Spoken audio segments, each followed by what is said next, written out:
Madam Clerk, we will get started in just one moment. Thank you, Mr. President.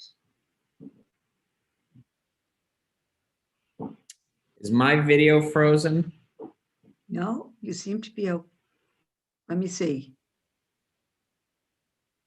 Now you're okay. Yeah, you're fixed now. It was frozen for a second there. Yeah. Oh, thanks, Carrie.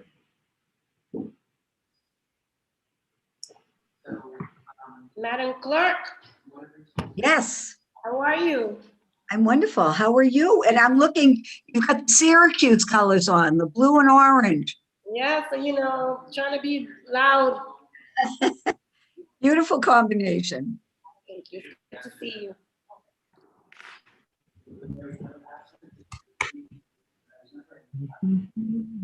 Yes, we like the gold and maroon better, but that's all right. Who's that? Who's Golden Maroon? DC.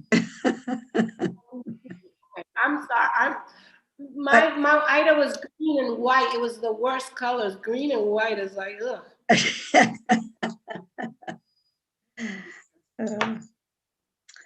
What about high school? What were your colors? Do you remember? Yes, Notre Dame, navy blue and gold. Notre Dame Academy. Oh, so, mine yeah. was like red and black, Dorchester. Oh, Dorchester High, of course. Red and black for Dorchester High, always. No, Maureen, the original Dorchester High. Okay, I just want to be really clear. I am part of the original Dorchester High crew. Up in Roberts Field. It's gone through. In Roberts Yes, Field, exactly. right? And it's Yeah. Oh, yeah. Yeah. gone through There's a not lot. much about Dortland that I don't remember, even in my senility here. Yeah, those are the real people. Back in the day. King?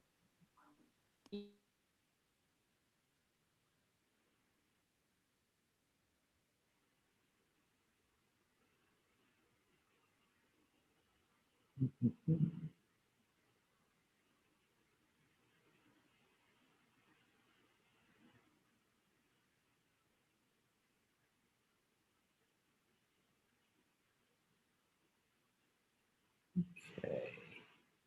I see.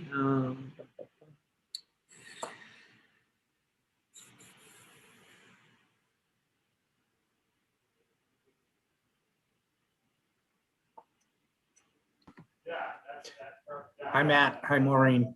Hi, how are you, Frank? I'm Hey, good. Frank. Hey, Matt. How are you? It was great seeing Um, you for a few minutes the other day. You also. It was good to be in the building. Oh, it's great to be in the building. I love it. It's like a Christmas present to be able to come back to work in the building.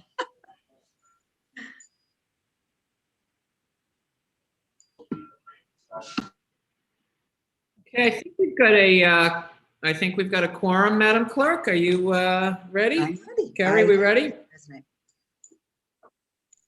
Ready to go when you are, Mr. President. Let me just make sure. I just got your text about connectivity. Let me just shut down things. All right. How's the video and audio okay? Good. Yep. Great. Okay.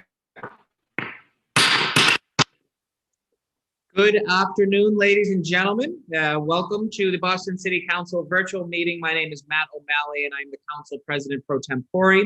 In accordance with Governor Baker's March 12, 2020 executive order modifying certain requirements of the open meeting law, the Boston City Council is conducting this meeting remotely.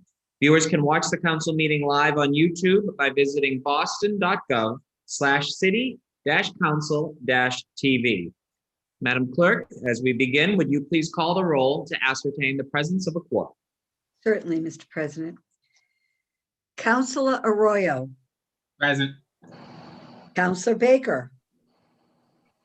Yeah. Councilor Bach. Present. Councilor Braden. Present.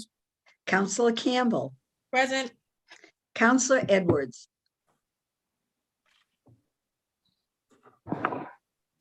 She's running a little late. Oh, perfect. Councilor Asabi George. Counselor Flaherty, Here.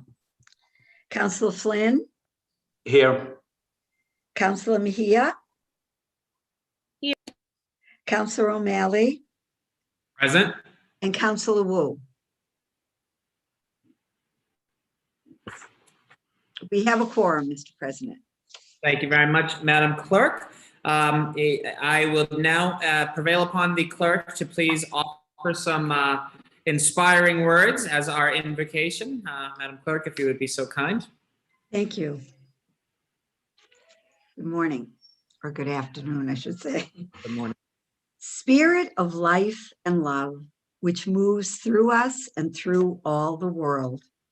May we this day be grateful for the gift of life which is ours, remembering today and always that the life that we hold is a mystery and precious. May we this day be reminded of the responsibilities we carry, not so that we are intimidated or overwhelmed, but so that we may be true to them and so that we may be fulfilled, that we may fulfill in carrying them out and be faithful to those goals. May we this day maintain a sense of perspective, remembering who we are, engaging the tasks at hand, but understanding our limitations, understanding our shortcomings, and forgiving ourselves and others if we fall short of perfection. May we this day be inspired, be filled with breath, be filled with enthusiasm, and be ready to see fresh opportunity, new perspectives, and unnoticed avenues for action and resolution. May we this day remember those virtues that bless our lives and bless the lives of others. The virtues of caring and concern, honesty and respect, the virtue of charity, industry, and patience. And may the members of the Boston City Council maintain a high sense of their calling. Remember that they are invested here with honor and called to be a wider vision of the world, a world made more fair, more just, more equitable by their efforts. Amen. Amen. Thank you, Madam Clerk, for those beautiful, inspiring words. Now ask everyone that is able to please stand as we recite the Pledge of Allegiance. I pledge allegiance Allegiance to the To the flag The flag. of the the United States to the of flag America, of the United States of America, and to the and to To the republic republic. which stands for which it stands, One one nation, nation, under under God, and justice indivisible, for all. Justice for all. justice for all.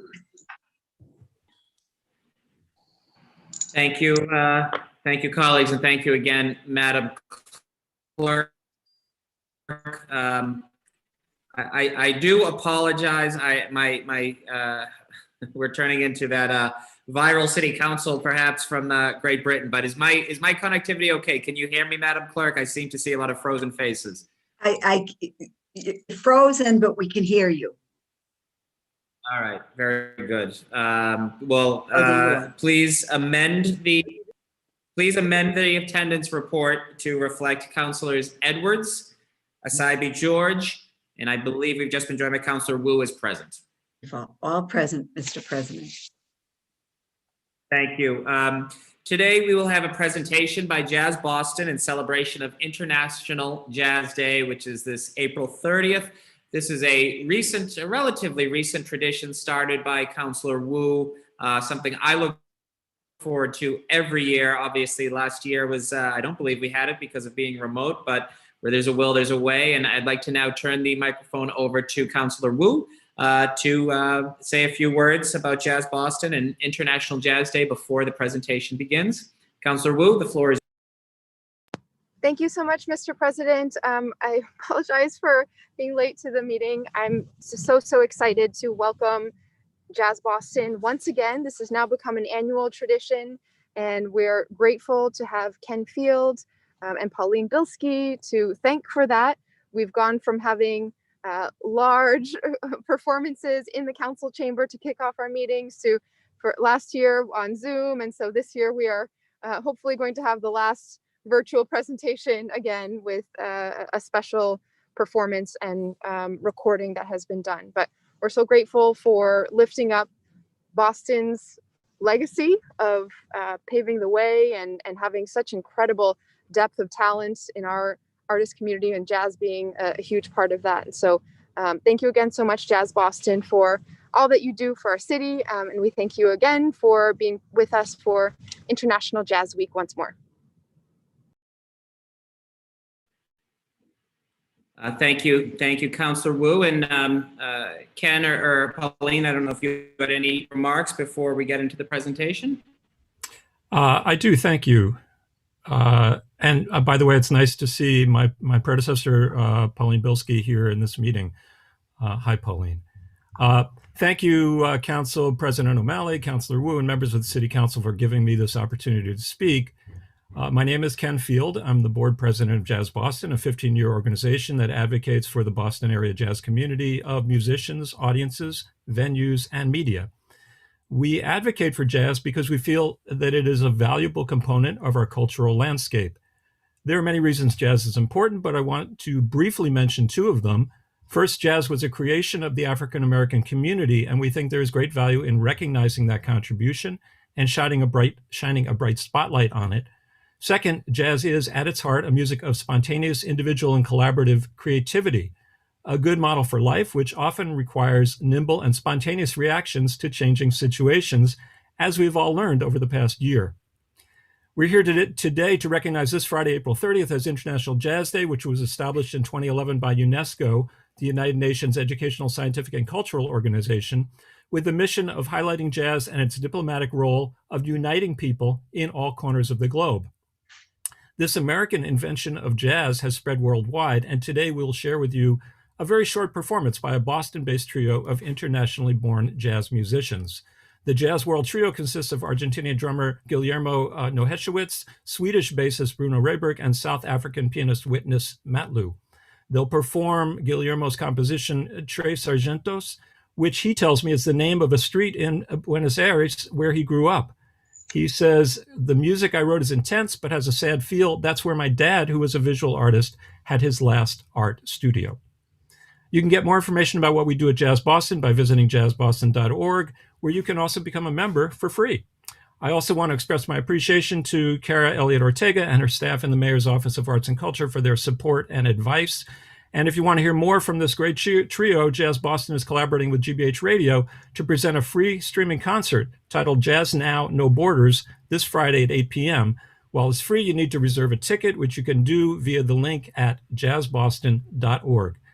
And now I think here is the Jazz World Trio with Tres Sargentos, unless Pauline has something to say in addition. I'd just like to thank President O'Malley for making the time to celebrate International Jazz Day again this year. And thank you all for your support and encouragement during the years I was president of Jazz Boston. And Power of Jazz, the new organization I'm setting up, shares your vision of the city that Boston can and should be. And I hope we'll be able to work with you to help make that happen. And I think you're going to hear a brief concert presentation at the end of the meeting of probably the most moving jazz anthem that's ever been written, and by a wonderful saxophonist, Bobby Tynes, and that is Peace on Earth. And I hope you'll all stay, because I guarantee that you will go out with a lighter heart and a lighter step if you listen to it. Thanks again. Thank you, Pauline. Thank you, Ken. And Ken, please, I think we have you're queued up. Perfect.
Oh, nice.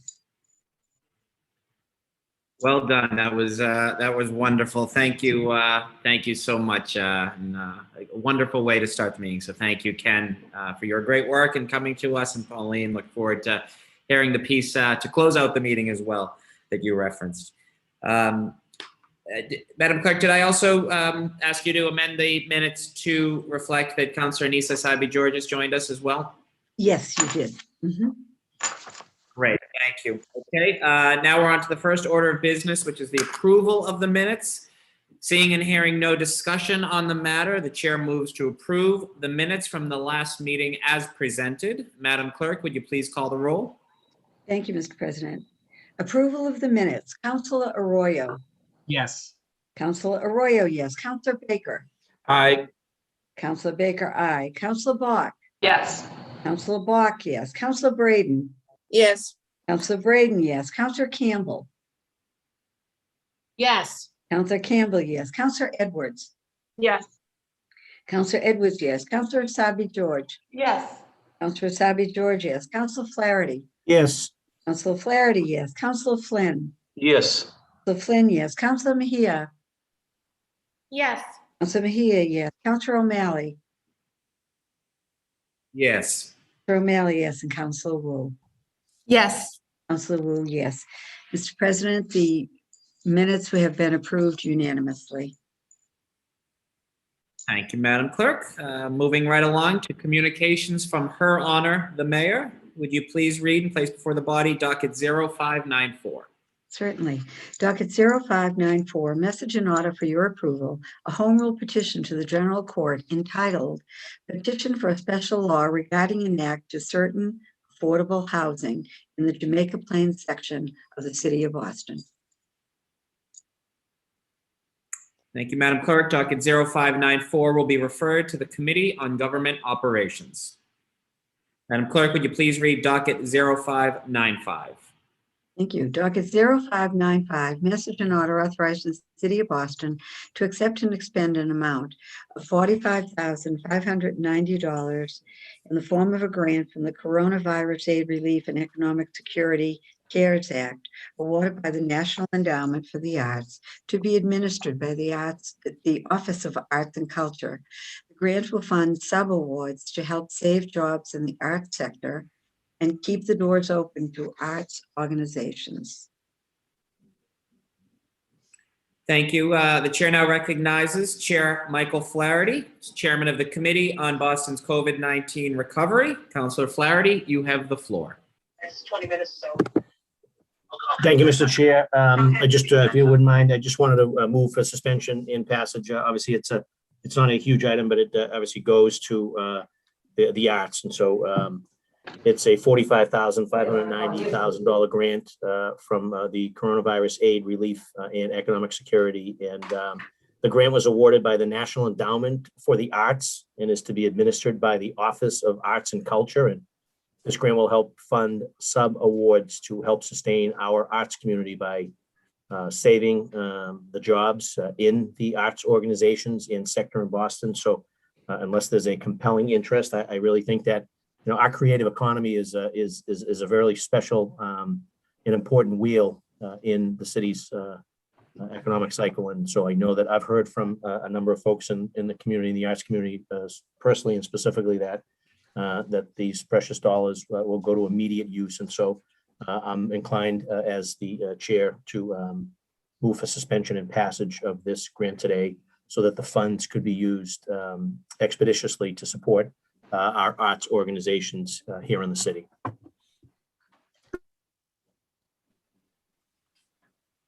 Thank you very much, Councillor Flaherty, as chair of the committee.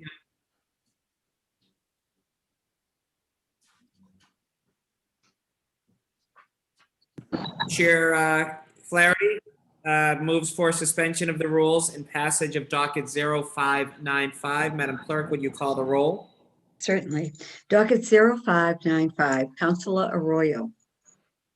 Yes. Councilor Arroyo, yes. Councilor Baker. Aye. Aye. Councilor Baker, aye. Councilor Bach. Yes.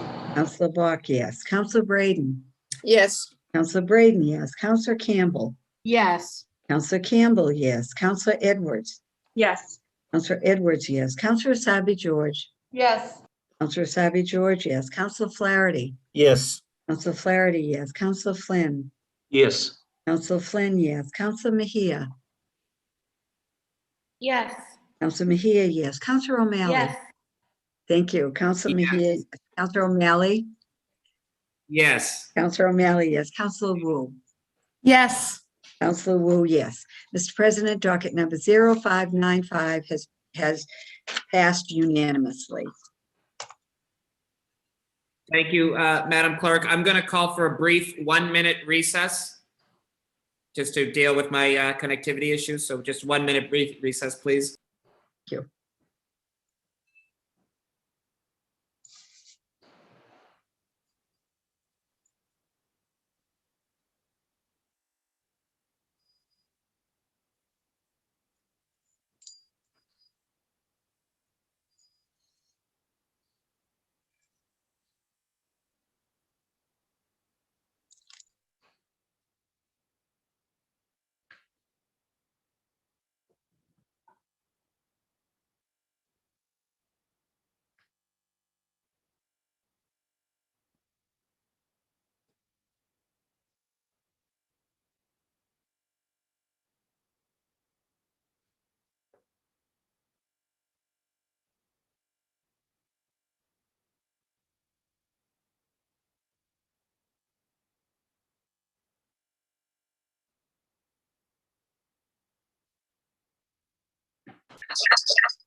Hi, Madam Clerk.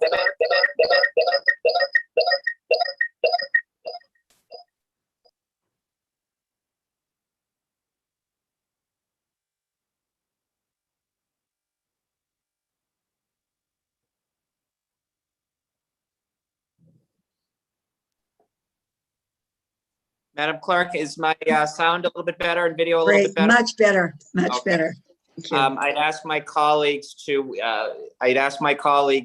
bear with me. I'm going to have to use my iPhone to run this meeting due to, I guess, poor connectivity. So I will be scrolling through when people wish to speak on anything, but it's a little bit more difficult than using the laptop or the desktop. So nevertheless, this seems to be a little bit better. I can see you all better. So we are moving right along now to docket 0596. The chair recognizes Madam Clerk, would you please read docket 0596? Certainly. Docket 0596, message and order authorizing the City of Boston to accept and expend an amount of $25,567 in the form of a grant for the FY20 Paul Coverdell Forensic Science Improvement Formula allocation awarded by the United States Department of Justice, passed through Massachusetts State Police Crime Laboratory to be administered by the Police Department. The grant will fund training and continuing education for forensic examiners, criminalists, and laboratory personnel. Thank you, Madam Clerk. The chair now recognizes Councillor Campbell, Chair of the Committee on Public Safety and Criminal Justice. Councillor Campbell, the floor is yours. Thank you, and you still look fabulous. All good. Thank you, Madam Clerk, and thank you, Mr. President. This grant is pretty self-explanatory. It's in the amount of $25,567, and it's a grant we've received before from the United States Department of Justice. It passes through the State Police Department, the Crime Laboratory, to our department to fund training, continuing education, of course, for forensic examiners, criminalists, and laboratory personnel. As chair of the Committee on Public Safety and Criminal Justice, seeking suspension of the rules and passage of this docket, which is relatively small, to be used immediately by the police department to fund these purposes. Thank you, Mr. President. Thank you very much, Councillor Campbell. Councillor Campbell, as chair of the Committee on Public Safety and Criminal Justice, seeks suspension of the rules and passage of docket 0596. Madam Clerk, would you please call the roll? Certainly. Docket 0596, Councillor Arroyo. Yes. Councillor Arroyo, yes. Councillor Baker. Aye. Councillor Baker, aye. Councillor Bach. Yes. Councillor Bach, yes. Councillor Braden. Yes. Councillor Braden, yes. Councillor Campbell. Yes. Councillor Campbell, yes. Councillor Edwards. Yes. Counselor Edwards, yes. Counselor Asabi George. Yes. Counselor Asabi George, yes. Counselor Flaherty. Yes. Counselor Flaherty, yes. Counselor Flynn. Yes. Counselor Flynn, yes. Counselor Mejia. Yes. Counselor Mejia, yes. Counselor O'Malley. Yes. Counselor O'Malley, yes. And Counselor Wu. Yes. Counselor Wu, yes. Mr. President, docket number 0596 has passed unanimously. Thank you very much, Madam Clerk. We're moving on to reports of public officers and others. Madam Clerk, would you please read dockets 0597 through 0959, 0599 together? Thank you. Docket 0597, notice is received from the city clerk in accordance with Chapter 6 of the ordinances of 1979 regarding action taken by the mayor on papers acted upon by the city council at its meeting of March 17th, 2021. Docket number 0598, notice is received from the city clerk in accordance with Chapter 6 of the ordinances of 1979 regarding action taken by the mayor on papers acted upon by the city council in its meeting of March 31st, 2021. And docket number 0599, communication was received from the council president pro tempore O'Malley, designating Councilor Asabi George as a member of the Special Commission to End Family Homelessness. Thank you very much. Docket 0597 through 0599 shall be placed on file. Moving right along to reports of committees. Madam Clerk, would you please place before the body docket 0452? Thank you. Docket 0452, the Committee on Government Operations, to which was referred on March 24th, 2021. Docket number 0452, message and order changing the date of the preliminary election for the municipal year from September 21st, 2021 to September 14th, 2021. Submits a report recommending the order ought to pass. Thank you very much. The chair recognizes Councilor Lydia Edwards, the chair of the Committee on Government Operations. Chair Edwards, the floor is yours.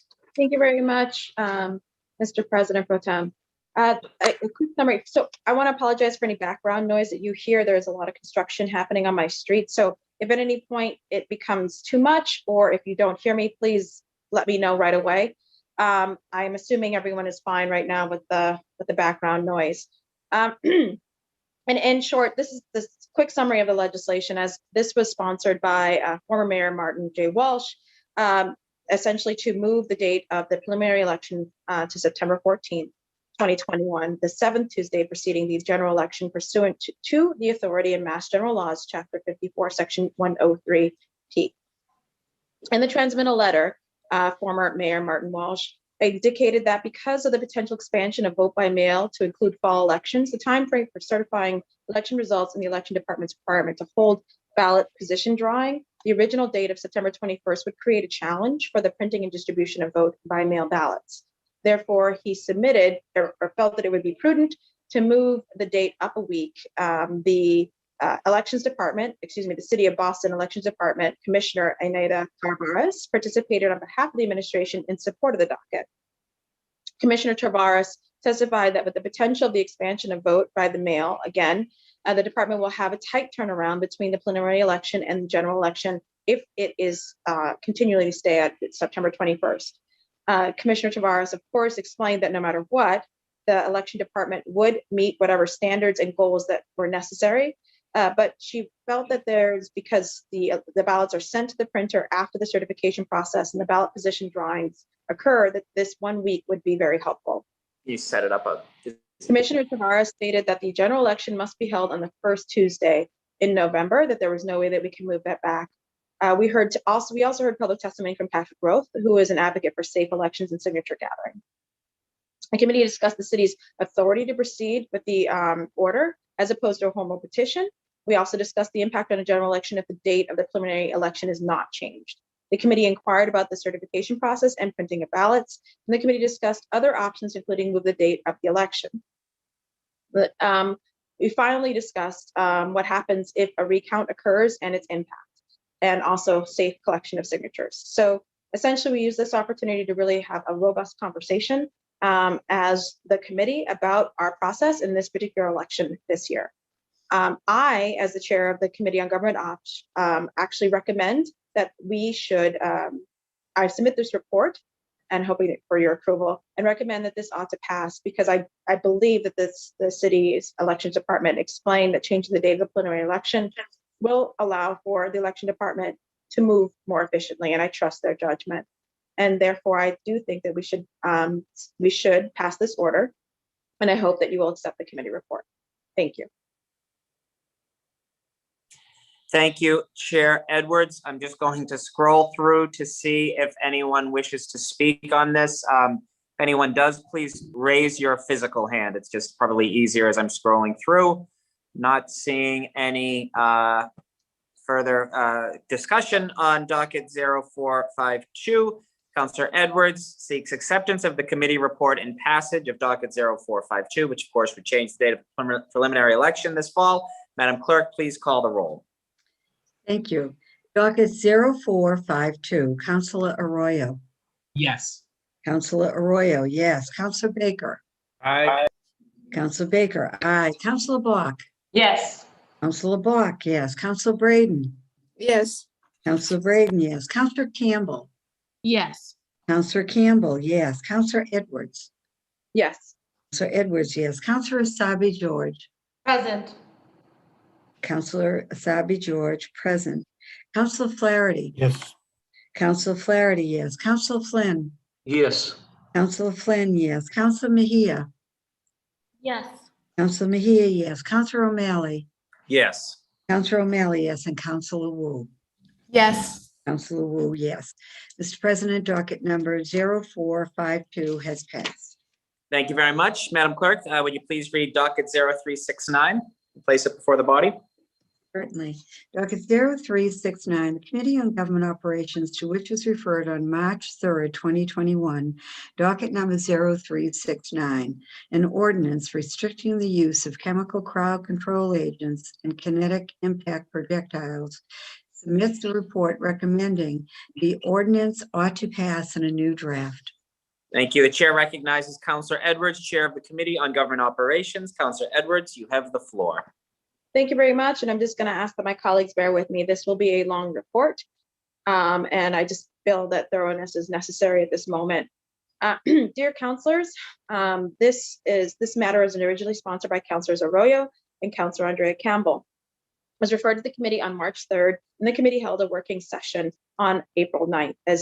As you all recall, we voted, a majority of this council body voted to pass this ordinance last year. And that is why, when this was brought up again, and of course, at the time, former Mayor Martin J. Walsh vetoed this matter. This was brought up again this year. And we moved straight to a working session to get down to the language and to make sure that any questions or concerns that the Boston Police Department advocates and also our colleagues had could be again answered and discussed. I'm going to summarize the legislation. This legislation will limit the use of chemical crowd control agents, CCAs, and kinetic impact projectiles, KIPs or KIPs, hereinafter referred to again as CCAs or KIPs, by the police department and other law enforcement officers in Boston during lawful protests, demonstrations, or other gatherings involving more than 10 persons. The legislation provides an exemption to this limitation if an on-scene supervisor authorizes the use in response to ongoing acts of violence or destruction of property. The on-scene supervisor authorizing the use must have personally witnessed the violent acts or destruction of the property and determine that other methods of de-escalation will not be successful. The on-scene supervisor must be at the rank of deputy superintendent or higher. Before the use of these crowd control agents, 2 separate warnings must be given at least 2 minutes apart over a loudspeaker system. There's also a 2-minute wait after the full reading of the second warning before any chemical crowd or CCAs or KIPs can be used. Legislation contains the enforcement provisions that require notice and reporting requirements. Violations of the ordinance will constitute an injury for which any person may constitute proceedings to enforce. Prevailing individuals would be entitled to recover treble damages. I wanted to note that the latest working session, we went line by line through the definitions and through all of the aspects of this ordinance. I want to thank the lead sponsors and several of our colleagues for coming there. Unfortunately, the Boston Police Department did not thoroughly or formally participate. But I do want to thank, again, the advocates for coming. Information gathered at the working session and some of the discussion. The committee reviewed the background of the ordinance and its procedural history. The committee discussed that the legislation was a refile from last year, as I explained earlier. Again, the mayor had vetoed it. And the committee also discussed that the scope covering all law enforcement officers is not clear and preempted by state. If it was not clear, it is preempted by state and federal law, and that the certain provisions conflicted with the police commissioner's authority over discipline. So those are some of the concerns expressed by former Mayor Martin J. Walsh, and those are the things that we discussed and smoothed out some of the language to make sure that there was no conflict, and that we also made sure that the commissioner's authority was not at all questioned. The committee discussed the provision that conflicted with the police commissioner's authority, that specifically dealing with discipline. The committee reviewed the language of the ordinance by each section, as I mentioned, line by line. The committee also discussed the meaning of other law enforcement officers. Again, this was intended to be broad in order to ensure that officers acting under the authority of Boston Police Department would be subject to the same mandates. This is not to say that if there are federal agents in here on a different investigation or responding to something different, a terrorist act or so on and so forth, that they would not necessarily be required to comply with this.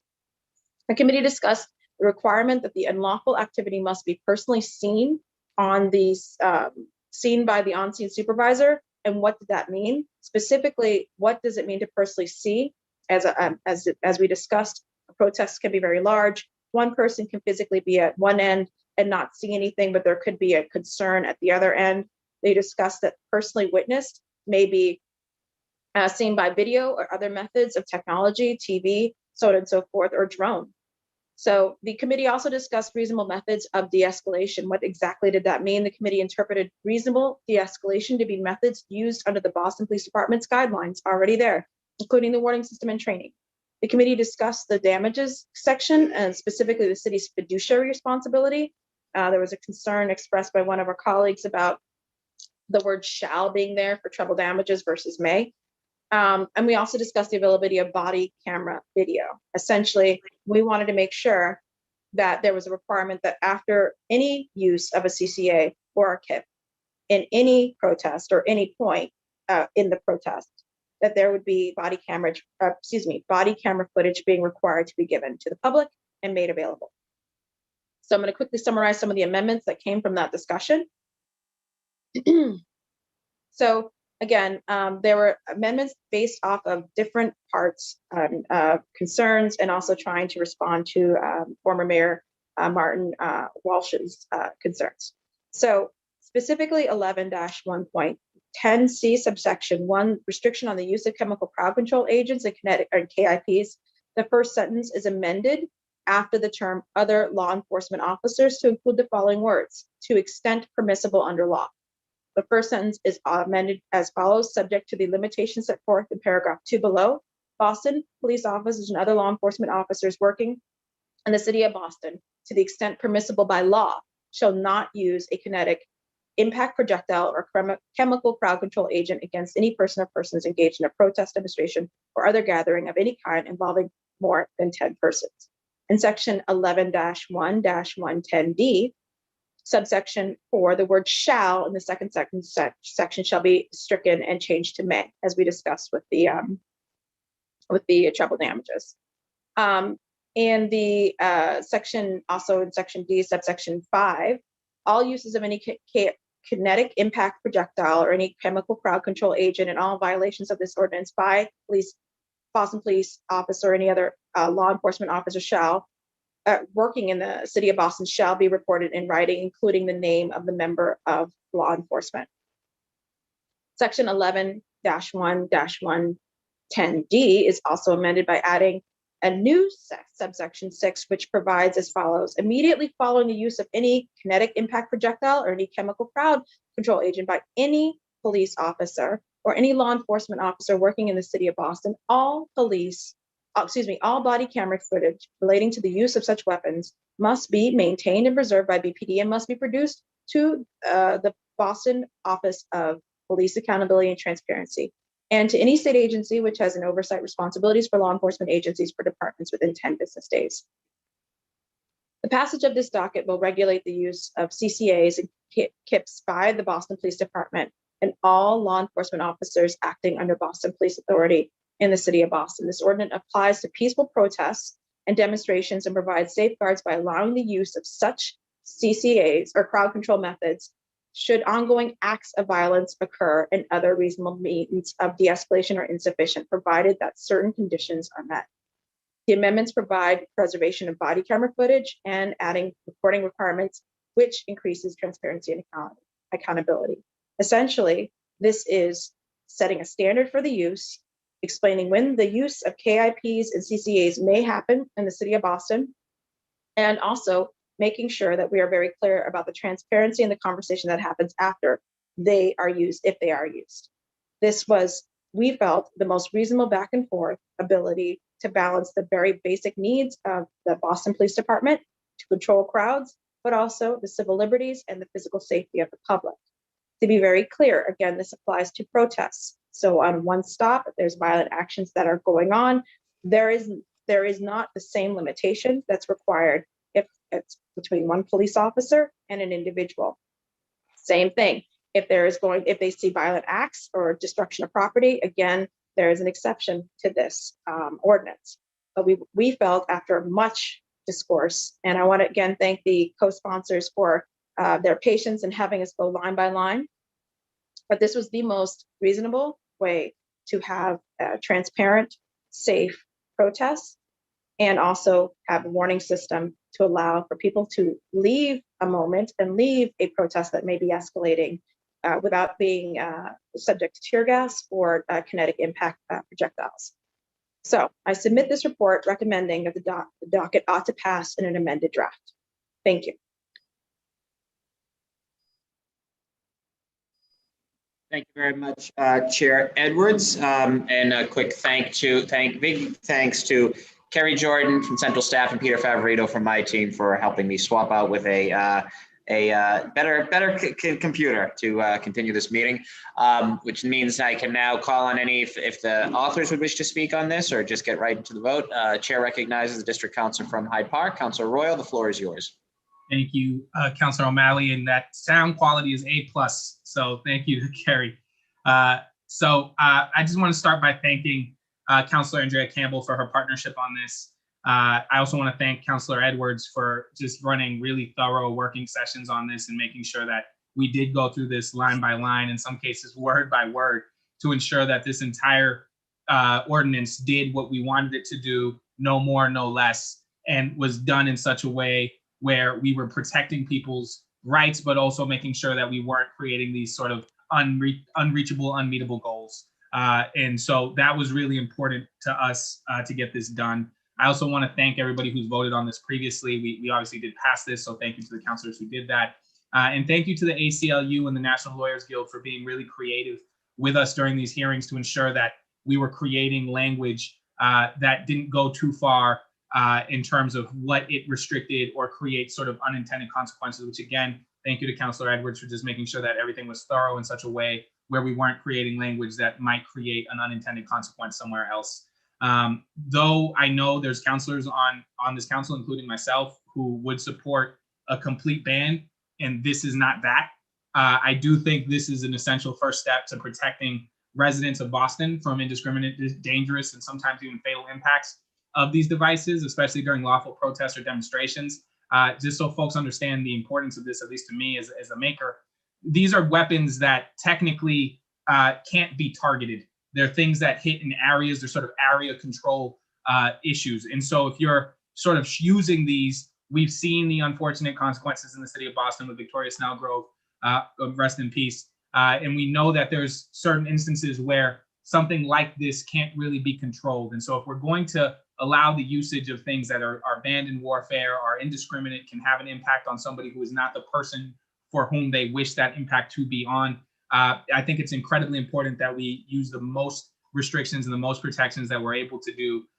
This obviously is not a complete ban, and I understand for some people that will be disappointing, but I do believe that this is something that through consensus will protect the residents of Boston while also creating protections there that will allow for the safest possible usage of these same materials. Thank you.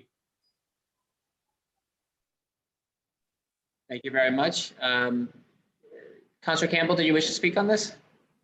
I'll just be quick because Councilor Arroyo summed it up well, and I want to thank him, of course, for his partnership on this ordinance, and Councilor Edwards and your team for shepherding us through the process, and Councilor Arroyo's team as well, and my Chief of Staff, Ellie.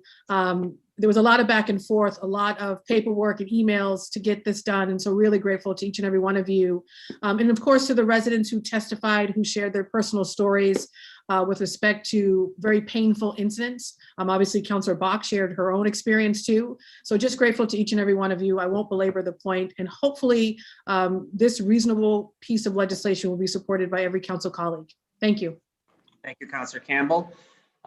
Seeing no further discussion on docket 0369, Councillor Edwards, as Chair of the Committee on Government Operations, seeks acceptance of the committee report and passage of docket 0369 in a new draft. Madam Clerk, would you please call the roll?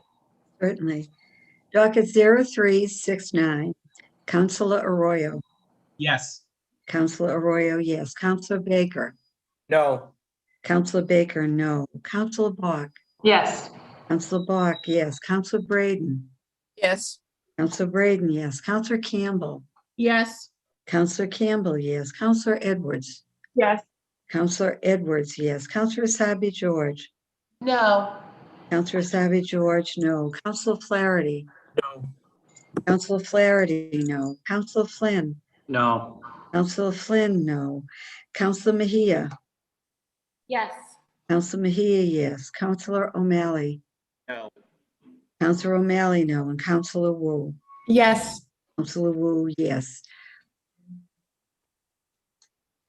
President, docket number 0369 has passed. 7 votes in the affirmative and 5 votes in the negative. Thank you, Madam Clerk.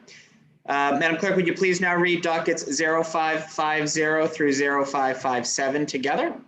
Thank you. Docket 0550, the Committee on Strong Women, Families, and Communities, to which was referred on April 14th, 2021.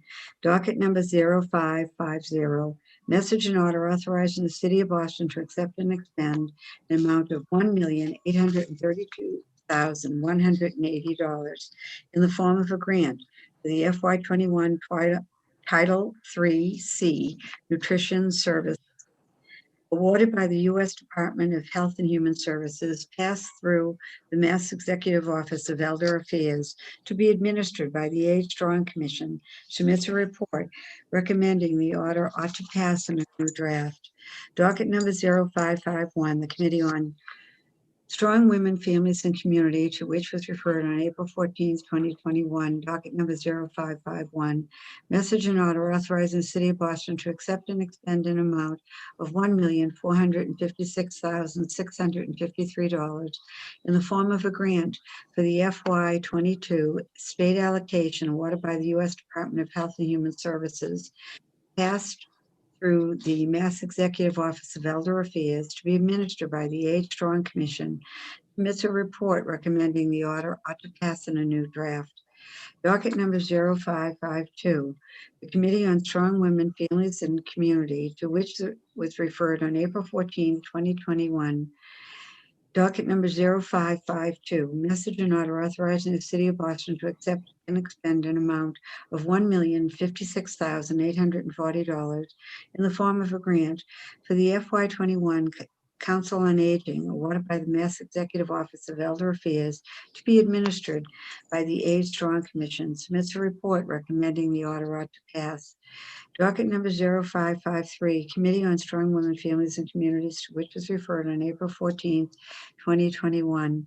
Docket number 0553, message and order authorizing the City of Boston to accept and expend an amount of $966,932 in the form of a grant for the FFY21 Title III-B Supportive Services, awarded by the U.S. Department of Health and Human Services, passed through the Mass Executive Office of Elder Affairs, to be administered by the Age Strong Commission, submits a report recommending the order ought to pass in a new draft. Docket number 0554, the Committee on Strong Women, Families, and Community, to which was referred on April 14th, 2021. Docket number 0554, message and order authorizing the City of Boston to accept and expend the amount of $400,068 in the form of a grant for the FFY 2021 Title 3A Area Plan Administration, awarded by the U.S. Department of Health and Human Services, passed through the Mass Executive Office of Elder Affairs, to be administered by the Age Strong Commission, submits a report recommending the order ought to pass in a new draft. That's right. I had oral surgery, so I hope everyone can understand me. I feel like I'm slurring my words. You're Bear doing with great, me. Madam Clerk. Thank you. Thank you for your patience. 0455, Committee on Strong Women, Families, and Community, to which was referred on April 14th, 2021. Docket number 0555, message and order authorizing the City of Boston to accept and expend an amount of $286,860 in the form of a grant for the FY21 Senior Companion Program, awarded by the Corporation for National and Community Service, to be administered by the Age Strong Commission, submits a report recommending the order ought to pass in a new draft. Docket number 0556, the Committee on Strong Women, Families, and Community, to which was referred on April 14th, 2021. Docket number 0556, message and order authorizing the City of Boston to accept and expend an amount of $173,589 in the form of a grant for the FY21 Long-Term Care Ombudsman Services, awarded by the U.S. Department of Health and Human Services, passed through the Mass Executive Office of Elder Affairs, to be administered by the Age Strong Commission, submits a report recommending the order ought to pass in a new draft. And docket number 557, Committee on Strong Women, Families, and Community, to which was referred on April 14th, 2021. Docket number 0557, message and order authorizing the City of Boston to accept and expend an amount of $137,753 in the form of a grant for the FY21 Retired Seniors Volunteer Program, awarded by the Corporation for National and Community Services, to be administered by the Age Strong Commission, submits a report recommending the order ought to pass in a new draft. Thank you very much, Madam Clerk. Chair now recognizes Councilor Liz Braden, the Chair of the Committee on Strong Women, Families, and Communities. Chair Braden, the floor is yours. Thank you, Mr. President, and thank you, Madam Clerk. That was an omnibus set of orders that you just read out.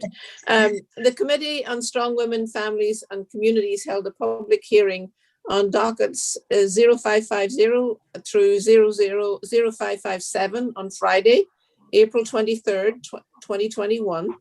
Unfortunately, due to a family conflict, I was unable to chair that hearing, and I want to thank President pro tempore Matt O'Malley for stepping in at short notice. He is the vice chair of the committee, and I thank him for his flexibility and taking charge of things in my absence. At the hearing, the Age Strong Commissioner, Emily Shea, was there, the Age Strong Director of Administration and Finance, Francis Thomas, and the Deputy Commissioner of Advocacy and Planning, Melissa Carlson, testified on behalf of the administration.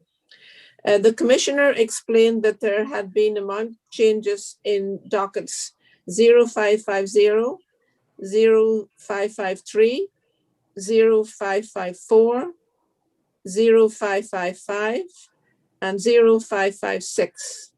The funding agency made named updates to dockets 0551, 0555, and 0557 since the initial filings, so we had to update the actual sums. The funding amount changes reflect the final numbers of those grants following preliminary allocation numbers that the city had received initially. As chair of the Committee of Strong Women, Families, and Communities, I recommend that docket 0552 ought to pass, and the dockets 0550 through 0551 and dockets 0553 through 0557 ought to pass in a new draft. Thank you. Thank you very much. Councilor Braden seeks acceptance of the committee report in passage in a new draft for each of these dockets, with the exception of docket 0552. Madam Clerk, please take a deep breath, and then would you mind separately calling all of the rolls, beginning with the roll calls on all the dockets, beginning with docket 0550. Certainly. I just mentioned that I was just afraid you couldn't hear me, but you can. Oh, no. Okay, We great, hear you great. loudly and clearly, but take all the Great. time. I know there's a lot. Thank you. before Thank us. you. No, my pleasure. This is wonderful work. 0550, Councilor Arroyo. Yes. Councilor Arroyo, yes. Councilor Baker. Aye. The Baker, aye. Councilor Bach. Yes. Councilor Bach, yes. Councilor Braden. Yes. Councilor Braden, yes. Councilor Campbell. Yes. Councilor Campbell, yes. Councilor Edwards. Yes. Councilor Edwards, yes. Councilor Asabi George. Yes. Councilor Asabi George, yes. Councilor Flaherty. Yes. Councilor Flaherty, yes. Councilor Flynn. Yes. Councilor Flynn, yes. Councilor Mejia. Yes. Councilor Mejia, yes. Councilor O'Malley. Yes. Councilor O'Malley, yes. Councilor Wu. Yes. Councilor Wu, yes. Mr. President, docket number 0550 has passed unanimously. I'll just continue along. Is Please, that thank you, Madam Clerk. That's Thank you. wonderful. Docket number 0551, Councilor Arroyo. Yes. Councilor Arroyo, yes. Councilor Baker. Aye. Councilor Baker, aye. Councilor Bach. Yes. Councilor Bach, yes. Councilor Braden. Yes. Councilor Braden, yes. Councilor Campbell. Yes. Councilor Campbell, yes. Councilor Edwards. Yes. Councilor Edwards, yes. Councilor Asabi George. Yes. Asabi George, yes. Councilor Flaherty. Yes. Councilor Flaherty, yes. Councilor Flynn. Yes. Councilor Flynn, yes. Councilor Mejia. Yes. Councilor Mejia, yes. Councilor O'Malley. Yes. Councilor O'Malley, yes. And Councilor Wu. Yes. Councilor Wu, yes. Mr. President, docket number 0551 has passed unanimously. Docket number 0552, Councilor Arroyo. Yes. Councilor Arroyo, yes. Councilor Baker. Aye. Councilor Baker, aye. Councilor Bach. Yes. Councilor Bach, yes. Councilor Braden. Yes. Councilor Braden, yes. Councilor Campbell. Yes. Councilor Campbell, yes. Councilor Edwards. Yes. Councilor Edwards, yes. Councilor Asabi George. Yes. Councilor Asabi George, yes. Councilor Flaherty. Yes. Councilor Flaherty, yes. Councilor Flynn. Yes. Councilor Flynn, yes. Councilor Mejia. Yes. Councilor Mejia, yes. Councilor O'Malley. Yes. Councilor Councilor O'Malley. Councilor. Oh. Sorry. Councilor Wu. Yes. Councilor Wu, yes. Mr. President, docket number 0552 has passed unanimously. Docket number 0553, Councilor Arroyo. Yes. Councilor Arroyo, yes. Councilor Baker. Aye. Councilor Baker, aye. Councilor Bach. Yes. Councilor Bach, yes. Councilor Braden. Yes. Councilor Braden, yes. Councilor Campbell. Yes. Councilor Campbell, yes. Councilor Edwards. Yes. Councilor Edwards, yes. Councilor Asabi George. Yes. Councilor Asabi George, yes. Councilor Flaherty. Yes. Councilor Flaherty, yes. Councilor Flynn. Yes. Councilor Flynn, yes. Councilor Janey. She's not here. Oh my gosh. Oh my God. Yes. Pardon me, Madam Mayor. Councilor Mejia. Yes. Councilor Mejia, yes. Councilor O'Malley. Yes. Councilor O'Malley, yes. And Councilor Wu. Yes. Councilor Wu, yes.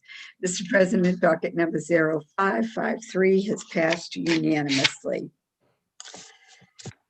Docket number 0554, Councilor Arroyo. Yes. Councilor Arroyo, yes. Councilor Baker. Aye. Councilor Baker, aye. Councilor Bach. Yes. Councilor Bach, aye. Yes, I'm sorry. Councilor Also aye. Braden. Councilor Braden. Yes. Counselor Braden, yes. Counselor Campbell. Yes. Counselor Campbell, yes. Counselor Edwards. Yes. Counselor Edwards, yes. Counselor Sabi George. Yes. Counselor Sabi George, yes. Counselor Flaherty. Yes. Counselor Flaherty, yes. Counselor Flynn. Yes. Counselor Flynn, yes. Counselor Mejia. Yes. Counselor Mejia, yes. Counselor O'Malley. Yes. Counselor O'Malley, yes. And Counselor Wu. Yes. Counselor Wu, yes. Mr. President, docket number 0554 has passed unanimously. Docket number 0555, Counselor Arroyo. Yes. Counselor Arroyo, yes. Counselor Baker. Aye. Counselor Baker, aye. Counselor Bach. Counselor Bach. Counselor Braden. Sorry, Oh, Madam, that's okay. Madam Clerk. Yes, thank you. Thank you, Counselor Bach. Counselor Bach, yes. Counselor Braden. Yes. Counselor Braden, yes. Counselor Campbell. Yes. Counselor Campbell, yes. Counselor Edwards. Yes. Counselor Edwards, yes. Counselor Sabi George. Yes. Counselor Sabi George, yes. Counselor Flaherty. Yes. Counselor Flaherty, yes. Counselor Flynn. Yes. Counselor Flynn, yes. Counselor Mejia. Yes. Counselor Mejia, yes. Counselor O'Malley. Yes. Counselor O'Malley, yes. And Counselor Wu. Yes. Wu, yes. Mr. President, docket number 0555 has passed unanimously. Docket number 0556, Counselor Arroyo. Yes. Counselor Arroyo, yes. Counselor Baker. Aye. Counselor Baker, aye. Counselor Bach. Yes. Counselor Bach, yes. Counselor Braden. Yes. Counselor Braden, yes. Counselor Campbell. Yes. Counselor Campbell, yes. Counselor Edwards. Yes. Counselor Edwards, yes. Counselor Sabi George. Yes. Counselor Sabi George, yes. Counselor Flaherty. Yes. Counselor Flaherty, yes. Counselor Flynn. Yes. Counselor Flynn, yes. Counselor Mejia. Yes. Counselor Mejia, yes. Counselor O'Malley. Yes. Counselor O'Malley, yes. And Counselor Wu. Yes. Counselor Wu, yes. Mr. President, docket number 0556 has received a unanimous vote. And docket number 0557, Counselor Arroyo. Yes. Counselor Arroyo, yes. Counselor Baker. Aye. Counselor Baker, aye. Counselor Bach. Yes. Counselor Bach, yes. Counselor Braden. Yes. Counselor Braden, yes. Counselor Campbell. Yes. Counselor Campbell, yes. Counselor Edwards. Yes. Counselor Edwards, yes. Counselor Sabi George. Yes. Counselor Sabi George, yes. Counselor Flaherty. Yes. Counselor Flaherty, yes. Counselor Flynn. Yes. Counselor Flynn, yes. Counselor Mejia. Yes. Counselor Mejia, yes. Counselor O'Malley. Yes. Counselor O'Malley, yes. And Counselor Wu. Yes. Counselor Wu, yes. Mr. President, docket number 0557 has passed unanimously. Thank you very much, Madam Clerk. And again, I know we miss a lot of things in this new world, and voice votes are certainly one of them. So look forward to having voice votes on these wonderful dockets again soon. Dockets, make sure I have this right. Docket 550 through 557, with the exception of docket 552, have all passed in a new draft. So thank you, and thank you, Chair Braden. Moving on to, again, matters recently heard for possible action. Madam Clerk, could you please read dockets 0524 through 0531 together? Certainly. Docket 0524 through 0526. Orders for the FY22 operating budget, including annual appropriations for departmental operations for the school department and other post-employment benefits known as OPEB. Docket 0527 through 0529, orders for capital fund transfer appropriations, and docket 0529 through 0531 for the capital budget, including loan orders and lease purchase agreements. Thank you very much, Madam Clerk. The chair now recognizes Councillor Kenzie Bach, Chair of the Committee on Ways and Means. Chair Bach, the floor is yours.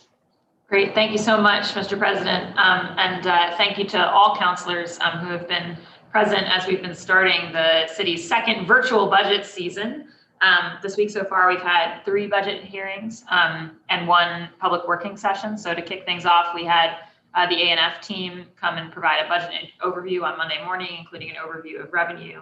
And councilors asked good questions about plans for recovering from COVID-19 and building a more equitable and sustainable city post-pandemic.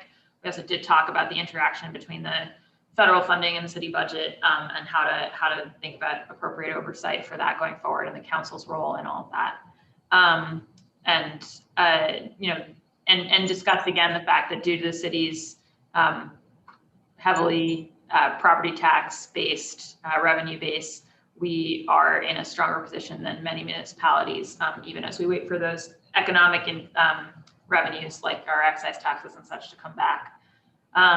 On Monday evening, we had a public working session to go over the budget process and talk about how residents could get involved. And we had some residents come and ask their questions about the budget, so that was great. And then yesterday, we had BPS join us in the morning for an overview hearing, and then in the afternoon for a hearing focused on school budgets. We're going to have a number more BPS hearings throughout the process, mostly on Tuesdays. And I think councilors raised lots of specific questions about particular schools. Build BPS was a big area of interest. Again, the federal funding. I certainly expressed my view that we need to know a little bit more about how BPS thinks it's going to use its FY22 federal funding in conjunction with this budget. Just lots of questions raised. And I would encourage councilors to come to our working sessions next week and help get a bunch more questions for BPS out so that we can direct them to the appropriate hearings since we have so many with them. I really want to emphasize, Mr. President, that tonight we'll have a public hearing where residents can share their priorities for an equitable recovery. As you've said and been clear with starting this new committee and everything, like the council has to play a critical role, I think, in making sure that the hope of the residents of Boston for real accountability around this money and the ability to see it have an impact, to make sure it's spent responsibly, it doesn't set us up on cliffs, it really makes a difference and puts us on a strong basis to have a long-term equitable recovery. That onus is on us. And so tonight, if residents want to share their thoughts, we'll have the first of 3 6 p.m. public testimony hearings we're planning throughout this process.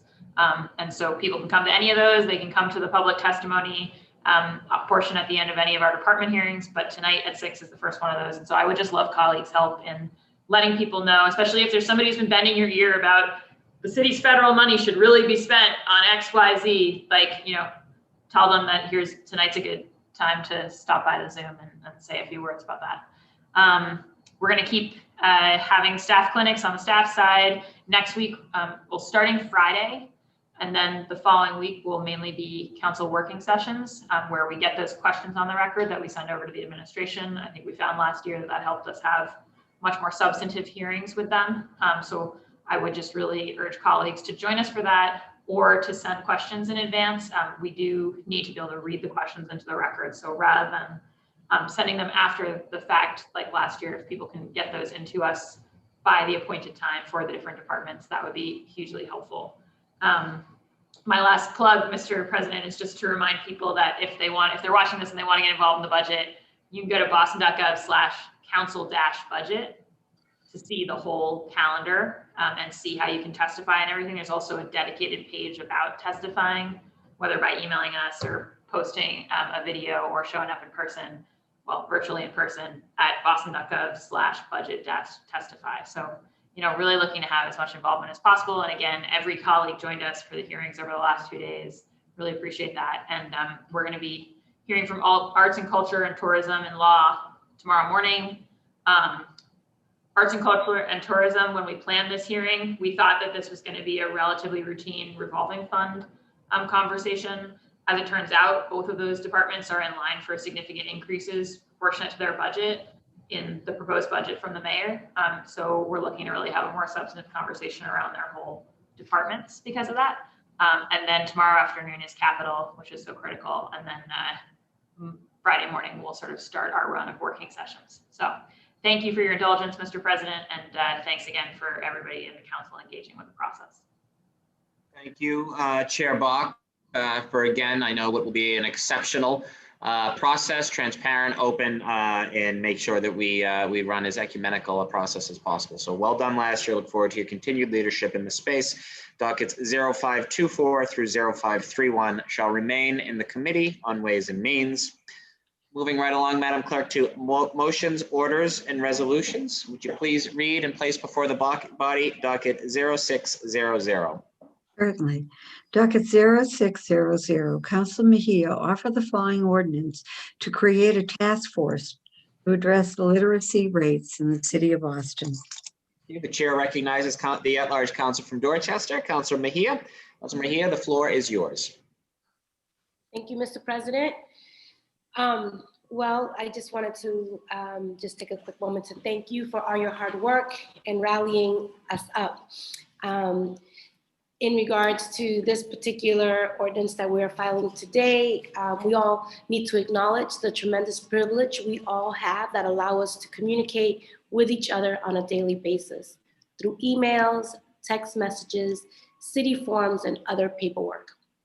Both my mom and I came to this country from the Dominican Republic, not being able to speak, read, or write in English. My mother never got an education past the 3rd grade, and to this day even struggles to read and write in her own native language. This is a reality for a lot of families across the city of Boston. The fact of the matter is that you want to have access to the most important vital city services, you need to have some level of reading comprehension in order to fill out forms, access city websites, and respond to outreach via email. That is one of the reasons why we're filing this ordinance today, to create a task force to address literacy rates in the city of Boston. This task force will do 3 important things. First, it will be a way to keep more accurate data on literacy rates within the city. The most recent data provided by the National Center for Education Statistics for literacy rates in Suffolk County was in 2003. That's 18 years ago. We need to do a better job in the city to understand the scope of literacy in order to find new and creative ways to provide services. Second, this task force will work to find ways to make city services more accessible to the people who struggle with reading and writing, either because they cannot read or write in any language or because they're experiencing dyslexia. This could include text-to-speech programs using different fonts that are more reader-friendly for people with dyslexia and more. Finally, this task force will look to see how the city can boost literacy rates for both adults and children through substantive changes to our education curriculum and through workforce development training. While we need to meet people where they are when it comes to their reading comprehension, we also need to create avenues to let people expand their abilities, which can lead to greater job opportunities. Boosting literacy among our student population, particularly our immigrant and ELL students, will work to put an end to our school to prison pipeline. I know people tend to look down on task force, but in this instance, we really literally do not even know what we don't know. Reaching out to people who cannot read or write to learn more about how to provide care for them is a challenge because our whole institution of gaining knowledge is based on written surveys and emails. When we wrote our language access ordinance to include text-to-speech services for people who cannot read or write in any language, we got pushback specifically because the city does not know where to start when it comes to providing these services. So we're creating this task force in order to build an action plan that the city can implement to start providing services that are accessible to everyone. We had the pleasure of working alongside Edith Bazil and Elizabeth Santiago on this project. So thank you to you both for all your hard work. We look forward to working alongside our colleagues to help get this passed. And I just really want to iterate how important it is for us to really think about the school to prison pipeline when we think about the McKinley students, oftentimes who are ending up in DYS. And that's because their social and emotional trauma is largely impact oftentimes because they're struggling to read and write and the embarrassment that comes along with it. And I think when we're talking about our returning citizens who are coming back, who are also struggling with reading and writing, they can't find jobs because they can't fill out applications. So it's a vicious cycle. And while we're looking at the bigger picture, our hope is through this task force is to be able to do something that might be a small step to addressing the poverty that continues to persist in this community, to really figuring out how we can even look at literacy as a way to reduce some of the violence, because I think that all of those things are interconnected. So we're hoping to get to work and really appreciate everyone's support on this. Thank you, Councilor Mejia. Madam Clerk, the president had asked me to just manage while he's rebooting for technical difficulty. So I had seen that Councilor Sabi George had a hand up. I believe so, yes. Thank you very much, Madam Interim Council President. Yes, my hand raise feature is doing nothing, but apparently it was up, although not showing up. So I'm grateful that you saw me. And I just want to please, Madam Clerk, add my name to this hearing order, this item that is before us. And thank you to the maker for putting it before us. I think that for when we think about literacy across the spectrum, I really appreciate Councilor Mejia's look at literacy across the spectrum, how it is more than just what we're doing in our schools, for example.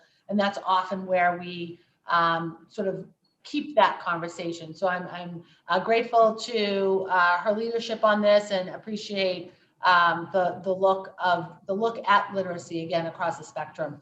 So please add my name, and I look forward to this hearing. Thank you, Councilor. Are there any other councilors who wish to speak, including some whose raise hand feature may also not be quite working? Okay, hearing none. Councilors, could you raise your hands to sign on, please? Madam Clerk, could you please add Councilor Bach, Councilor Flynn, Councilor Arroyo, Councilor Braden, Councilor Edwards, Councilor Flaherty. Please add the me, I don't know what the right term is right now.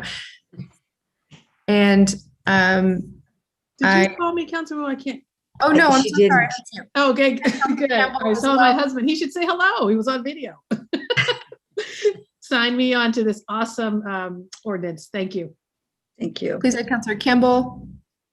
Did I miss anyone else? That's okay. And Madam Clerk, I assume this is going to get assigned to the Committee on Government Operations. Correct, Councilor. Would you like me to read docket 0601? Yes, please. Thank you. Docket 0601, Councilors Mejia and Bach offer the following ordinance to establish systems in tracking vacant commercial properties in the city of Boston. Councilor Mejia, you have the floor. Thank you. I don't know what to call you either, but thank you, Councilor Wu. Okay.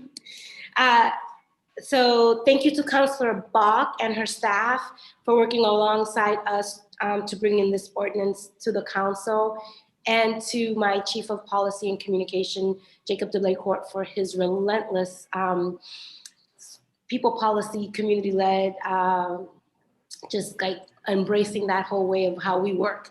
So thank you to him and his work in that space alongside us. We would not be here today about this subject. We would not be talking about this subject today if it wouldn't have been for the hard work of community advocates, Darrell Weathers and Jacob Lithworth. They have been working tirelessly with our office for the better part of a year to boost awareness of the issues of vacancies across the city of Boston. From our Housing Policy Summit to our hearing on commercial vacancies to this ordinance, they have been leading our office on this issue. Tackling commercial vacancies is something that the council has been working on for a long time, since before our office got here. Our ordinance addresses a crucial aspect of commercial vacancies out on the streets in Boston. We know that there are vacant units, but we have no clear way of tracking them in order to create economic opportunities within them. We are creating a system that allows the city to get a better understanding of the scope of the commercial vacancies by using readily available data such as POS machines, 311 calls, and other reports. By putting all of this together, we will create a database of vacant commercial sites, knowing where they are, where there are vacancies, and how long they have been vacant. This isn't exactly the most glamorous policy out there, but it is a crucial one in order to create avenues for small business development in the neighborhoods that have been most devastated by COVID-19.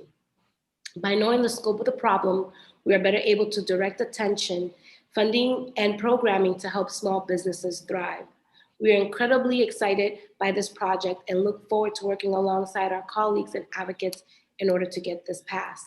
And I should definitely be using my glasses, but I just wanted to thank Councillor Bach for just leaning into this conversation and bringing such thoughtful ideas, and our advocates for bringing this to us. And one of the things that we know in our community, especially when you drive through Mattapan, Jamaica Plain, parts of Roxbury and Dorchester and East Boston, everywhere you go, particularly in communities of color, you see a lot of empty storefronts, and it makes our neighborhoods look depressing. And we have such an amazing opportunity to really do a full audit to figure out how we can bring not just businesses back to life, but our neighborhoods as well. So thank you. Pleased to hand it back over to Mr. President Pro Tempore. Thank you very much, Councillor Wu, for stepping in. Thank you, Councillor Mejia. Before we move on, Madam Clerk, would you please add my name as a co-sponsor of docket 0600. Apologies, my second computer that I'm using today had to reboot in the middle of that last, so I apologize for my absence, but thank you for continuing on without missing a beat.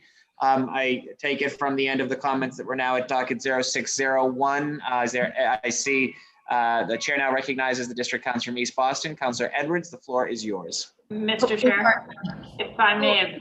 Councilor Bach talk. Oh, that's right. Of course. Apologies. Thank you. Thank you very much. Apologies. The chair now recognizes the co-sponsor on docket 0601, the district council from Beacon Hill. Councilor Bach, the floor is yours. Thank you, Mr. President. I want to thank Councilor Mejia for really launching a conversation about this that I know is a follow-up on a conversation many councilors have had, including yourself, Mr. President, around this sort of long-term vacancy challenge. We see it in a number of places across my district. I think, even on Newbury Street right now, we've probably got about 50 vacancies. It's pretty alarming when you think about the vibrancy of the street. And as Councilor Mejia said, it extends into every neighborhood. As the council's pushed on this question, I think we've repeatedly run up into some certain kinds of walls. So one of them is that the way that our property tax information is collected really doesn't give us data with visibility on like functional commercial vacancies. And so we're really thinking about how do we get that data? How do we get it in order to know the nature of the problem? How do we get it in order to create incentive programs? I mean, if you think about some of the money that we're talking about right now on the budget and federal side, we would love to have some kind of a program that's getting our local small businesses, our businesses of color into spaces that that landlords have vacant. But to be able to do that kind of matchmaking effectively, to incentivize the right behavior, to not frankly just reward landlords who maybe aren't trying to get a tenant, you have to know where you stand. And so we're looking forward to a robust government operations process on this, but a couple of the thoughts that are embedded in the legislation are, one, to extend, we actually have a provision in the code right now where you have to register a residential vacancy with ISD. So one thought is to kind of extend that over to the commercial side and have a registration there. But the other thought is to have a sort of more proactive data gathering form that would give us a bigger picture look at all of this, and people and landlords would be incentivized to fill it out because it would be a necessary requirement for getting kind of economic assistance from the city for filling these holes. And then a third thing is actually to really look at the resources we have at the BPDA research side. It's come up in the course of this crisis that they actually have substantial economic data, including some access to point of sale data, which can give you a more kind of real-time sense of what addresses business is and isn't taking place in. So this is a kind of all of the above approach to trying, I think we all as councilors get frustrated and our constituents get frustrated when there's a problem we can really see and the city doesn't have the data to match and take action on it. And so our goal with this ordinance is really to fill that gap, especially in a moment where if we don't have a proactive strategy for getting our local Boston businesses into great retail spaces and revitalizing our main street, we absolutely stand at risk of losing those spaces to deep-pocketed large chains who are like the folks sitting with capital in this crisis, and to banks and again basically whoever is a flush in a moment where a lot of our smaller proprietors are not. And that would just be a real shame for the long-term commercial vibrancy of the city and for economic equity in the city. So I'm really proud to be working with Councilor Mejia on this and excited about the work ahead. So thank you, Mr. President. Thank you very much, Councilor Bach. The chair now recognizes the district councilor from East Boston, Councilor Edwards. The floor is yours. Thank you, and I appreciate and I'm excited for this conversation. I want to thank the makers.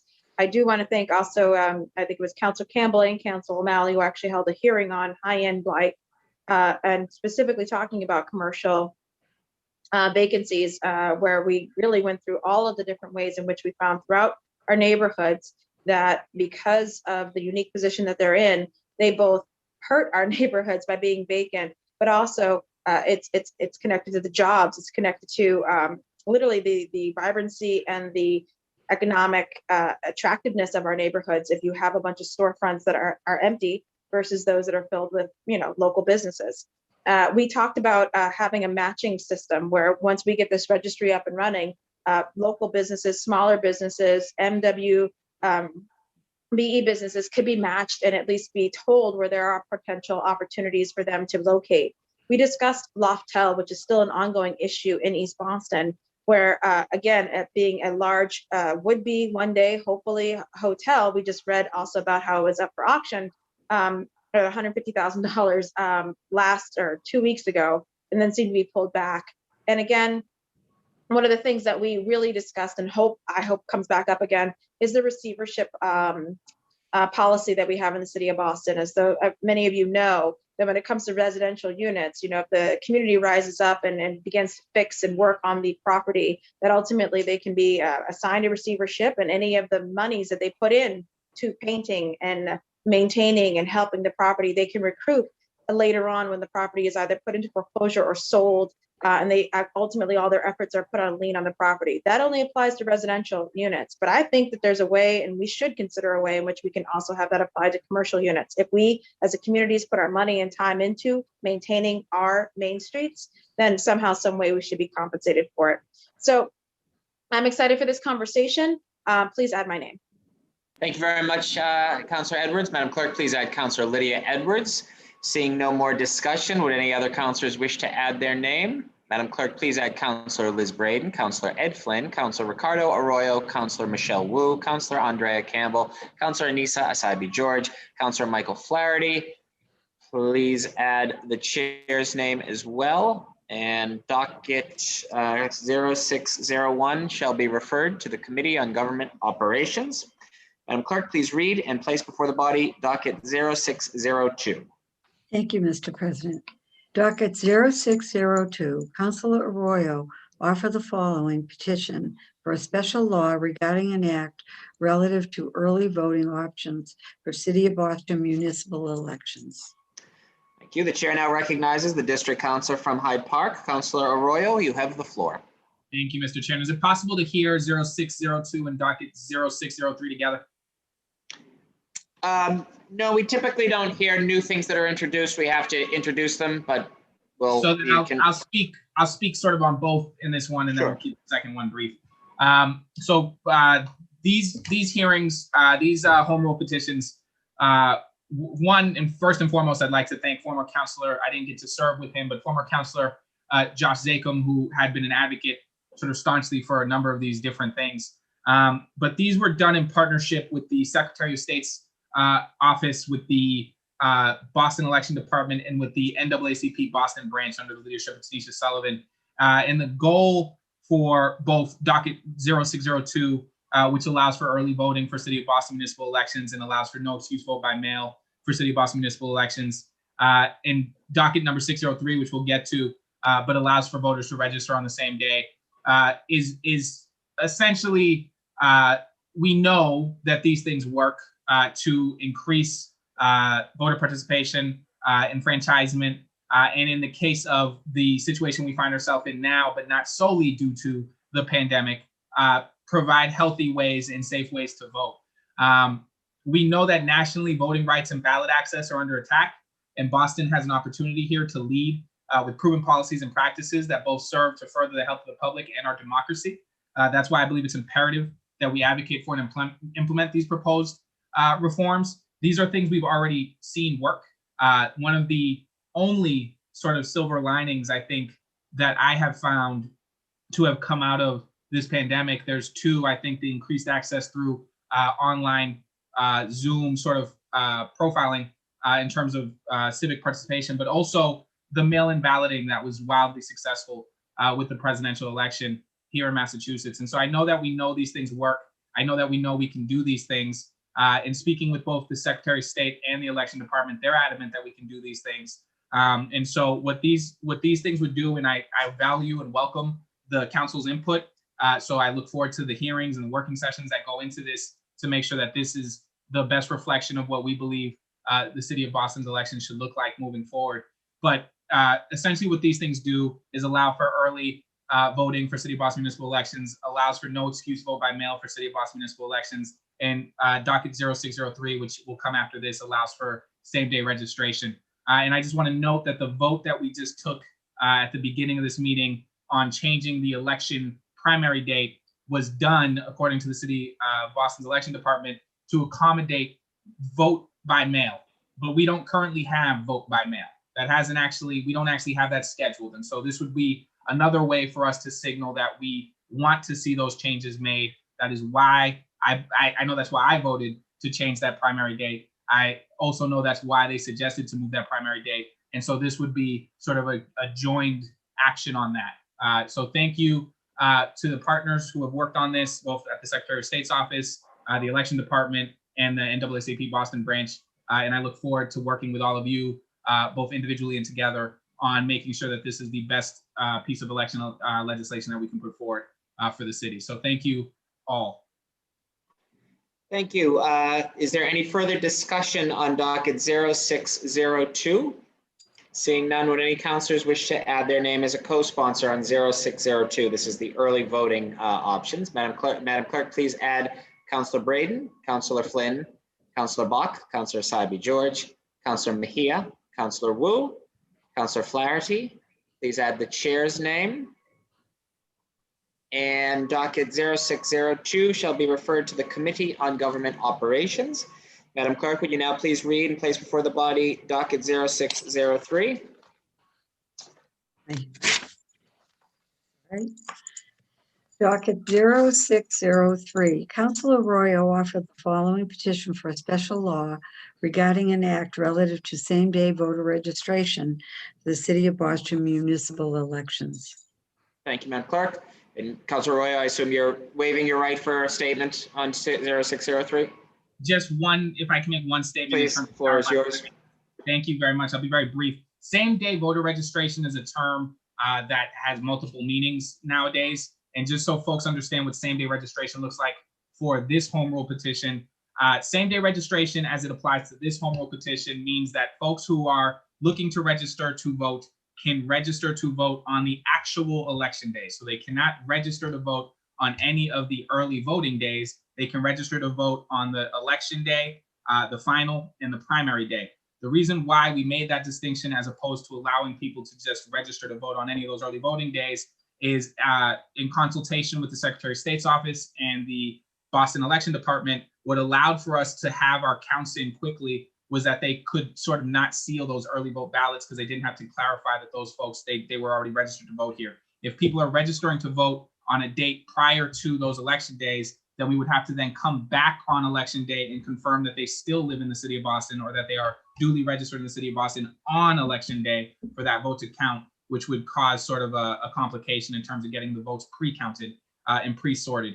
And so that is why our same-day voting registration specifically speaks to the actual date of the primary and the actual date of the election, not for any early voting days. So thank you, Councilor O'Malley, but that is why this is read that way, and that was done in consultation with the Secretary of State's office and the Boston Election Department as to what they believed was feasible and would work well for them.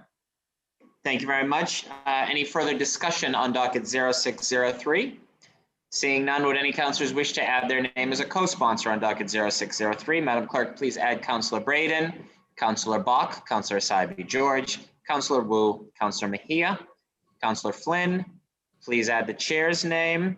And again, docket 0603 shall be referred to the Committee on Government Operations. Moving right along, Madam Clerk, would you please read and place before the body docket 0604? Docket 0604, Councilor Campbell offered the following petition for a special law regarding an act regarding the disability pension of Alan Curry. Thank you very much. The chair now recognizes the District Council from Mattapan. Councilor Campbell, the floor is yours. Sorry, I was having some technical issues. Thank you, you guys. So first of all, I just want to flag a substitution. We substituted some language. Central staff will send it around. It is a minor, so it's just a typo, so nothing substantive to the language. So just flagging that, they will send it around. Thank you. Thank you. And I'll proceed if that's okay. Yes, please. So This is not substantive. Central staff will now be circulating the substitute language that is technical in nature for docket 0604. Thank you, Councilor Campbell. Please proceed. Thank you. And thank you, Mr. President. This is a home rule petition calling for the state Boston Retirement Board to increase the accidental disability retirement allowance payable to Mr. Alan Curry to 100%. Mr. Curry is a retired Black firefighter from the city of Boston. He joined the fire department in 1976, and as a result of injuries sustained while on duty on March 15th, 1981, is totally and permanently unable to work again as a firefighter. On this day, 2 of his white colleagues poured chemicals down the drain of his stall and exposed him to toxic fumes in the shower. He suffered physically from the attack, getting second-degree burns in his lungs and in developing chronic obstructive pulmonary disease. He also suffered mentally, exacerbating his previous diagnosis of PTSD, which he experienced and was diagnosed with as a result of his time serving in Vietnam. Mr. Curry's life has been marked by his service to this country and of course to the city of Boston. After he served in Vietnam for 2 years, he came back to Boston determined to make a difference and to become a firefighter, becoming the first Black firefighter at Engine 52 in Dorchester as part of the 1974 Beecher Consent Decree. He worked there for 5 years. And as you can imagine, this traumatic impact has had and continues to have, or I should say, these incidents continue to have a traumatic impact on him. Since his forced retirement in 1981, he's been his own best advocate, pushing the city through legislative and legal action to grant him 100% of his pension. In 1988, he sued the city in Suffolk County Superior Court, and after 5 years, the city was ultimately found causally negligent. In 2009, my predecessor, actually, Councilor Yancey, and giving credit to him, pushed for this and brought a similar petition before the council. It didn't go anywhere at that time.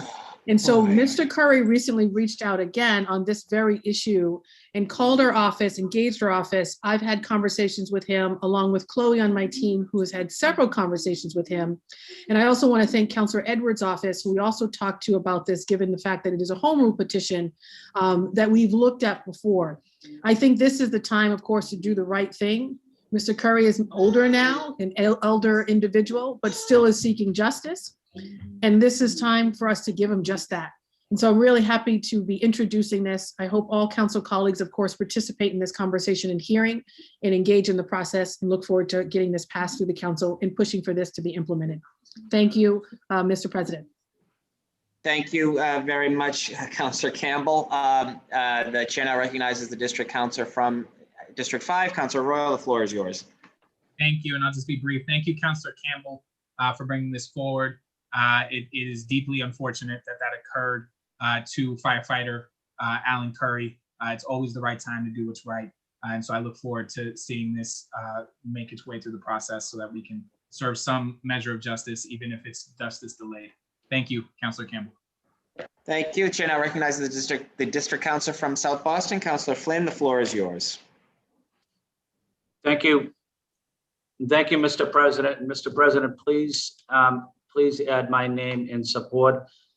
Want to say thank you to my colleague, Councilor Campbell, for bringing this forward. And there's no time like the present to address an injustice that has been ongoing for a long period of time.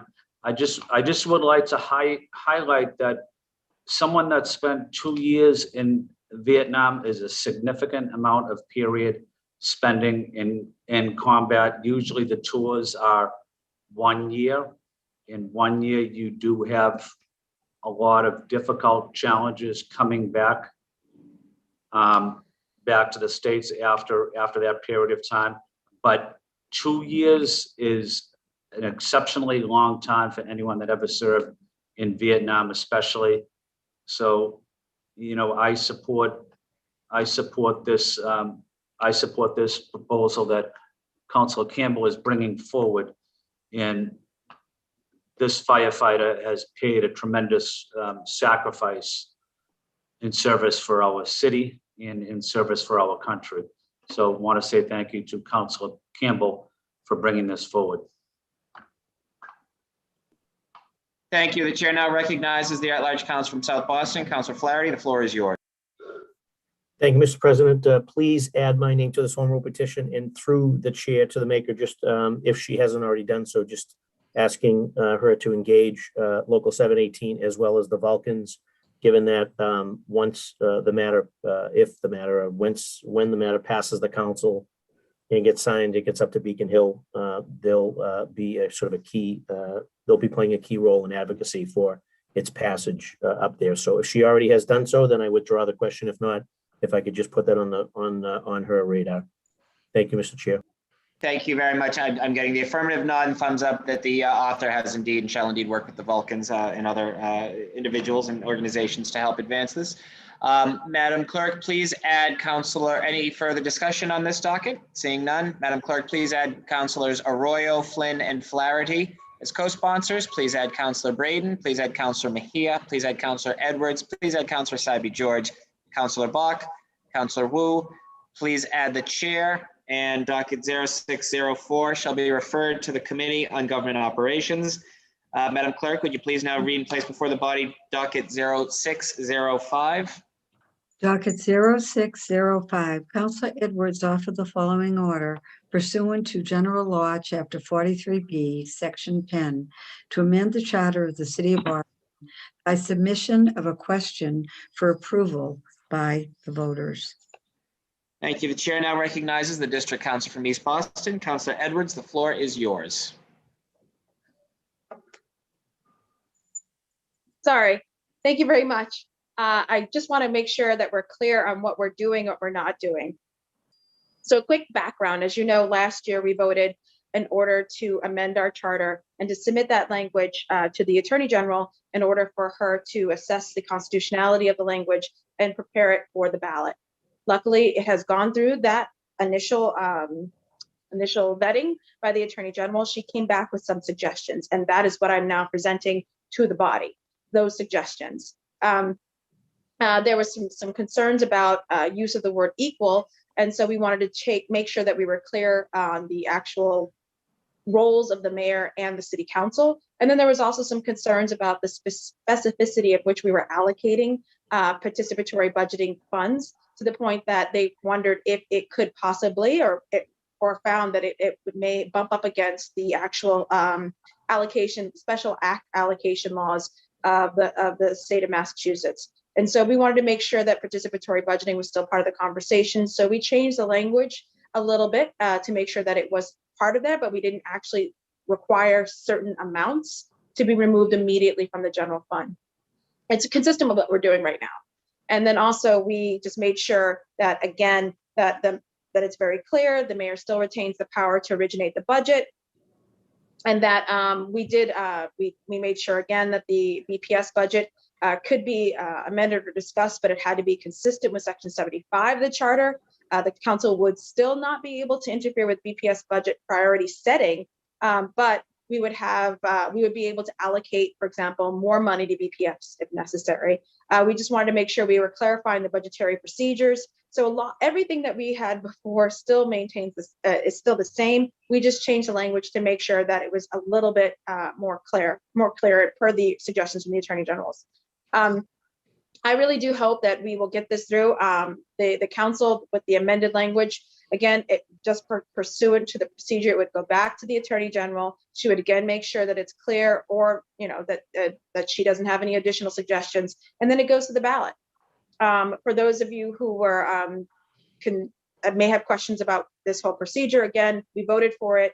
It came from our body. It then went to the Attorney General's office. The Attorney General found that the process for which it came to her was fine, and also found that there were certain suggestions in language. And so in just trying to make sure the language is clear, that is why I'm submitting this updated language to the body for your consideration.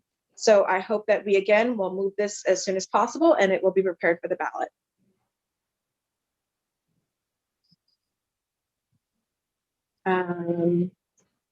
Don't know. Councillor Flaherty, I think Councillor O'Malley had sent us a note asking if you would take over.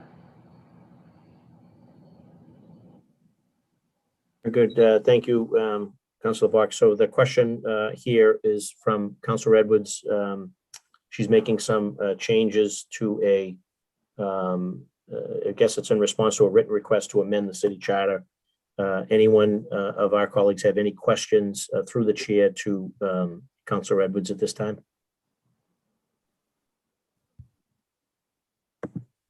Seeing no hands, and there doesn't appear to be any questions. Then through the clerk, this is obviously, it's a written request and a response for Councilor Edwards. Is this a matter that will be placed on file, or is this something that's going to go to the Committee of Government Operations? It would be in the Committee of Government Operations. Very good. So at this time, Chair moves for the clerk to assign that matter to the Committee on Government Operations. Madam Clerk, if you could call the next docket number, please. Point of clarification. Sure. Any of my colleagues would like to sign on, maybe?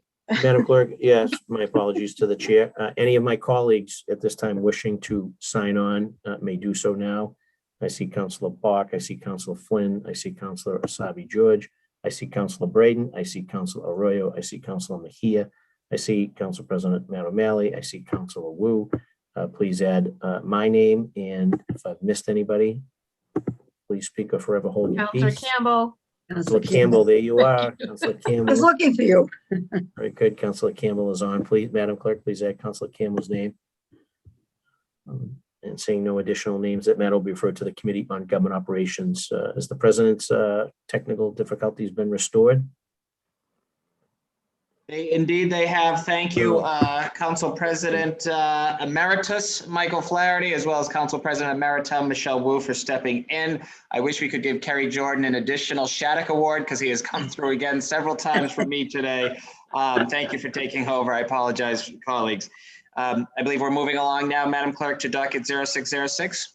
Thank you. Docket 0606, Councilors Campbell and Flynn offer the following order for hearing regarding the Office of Labor Standards.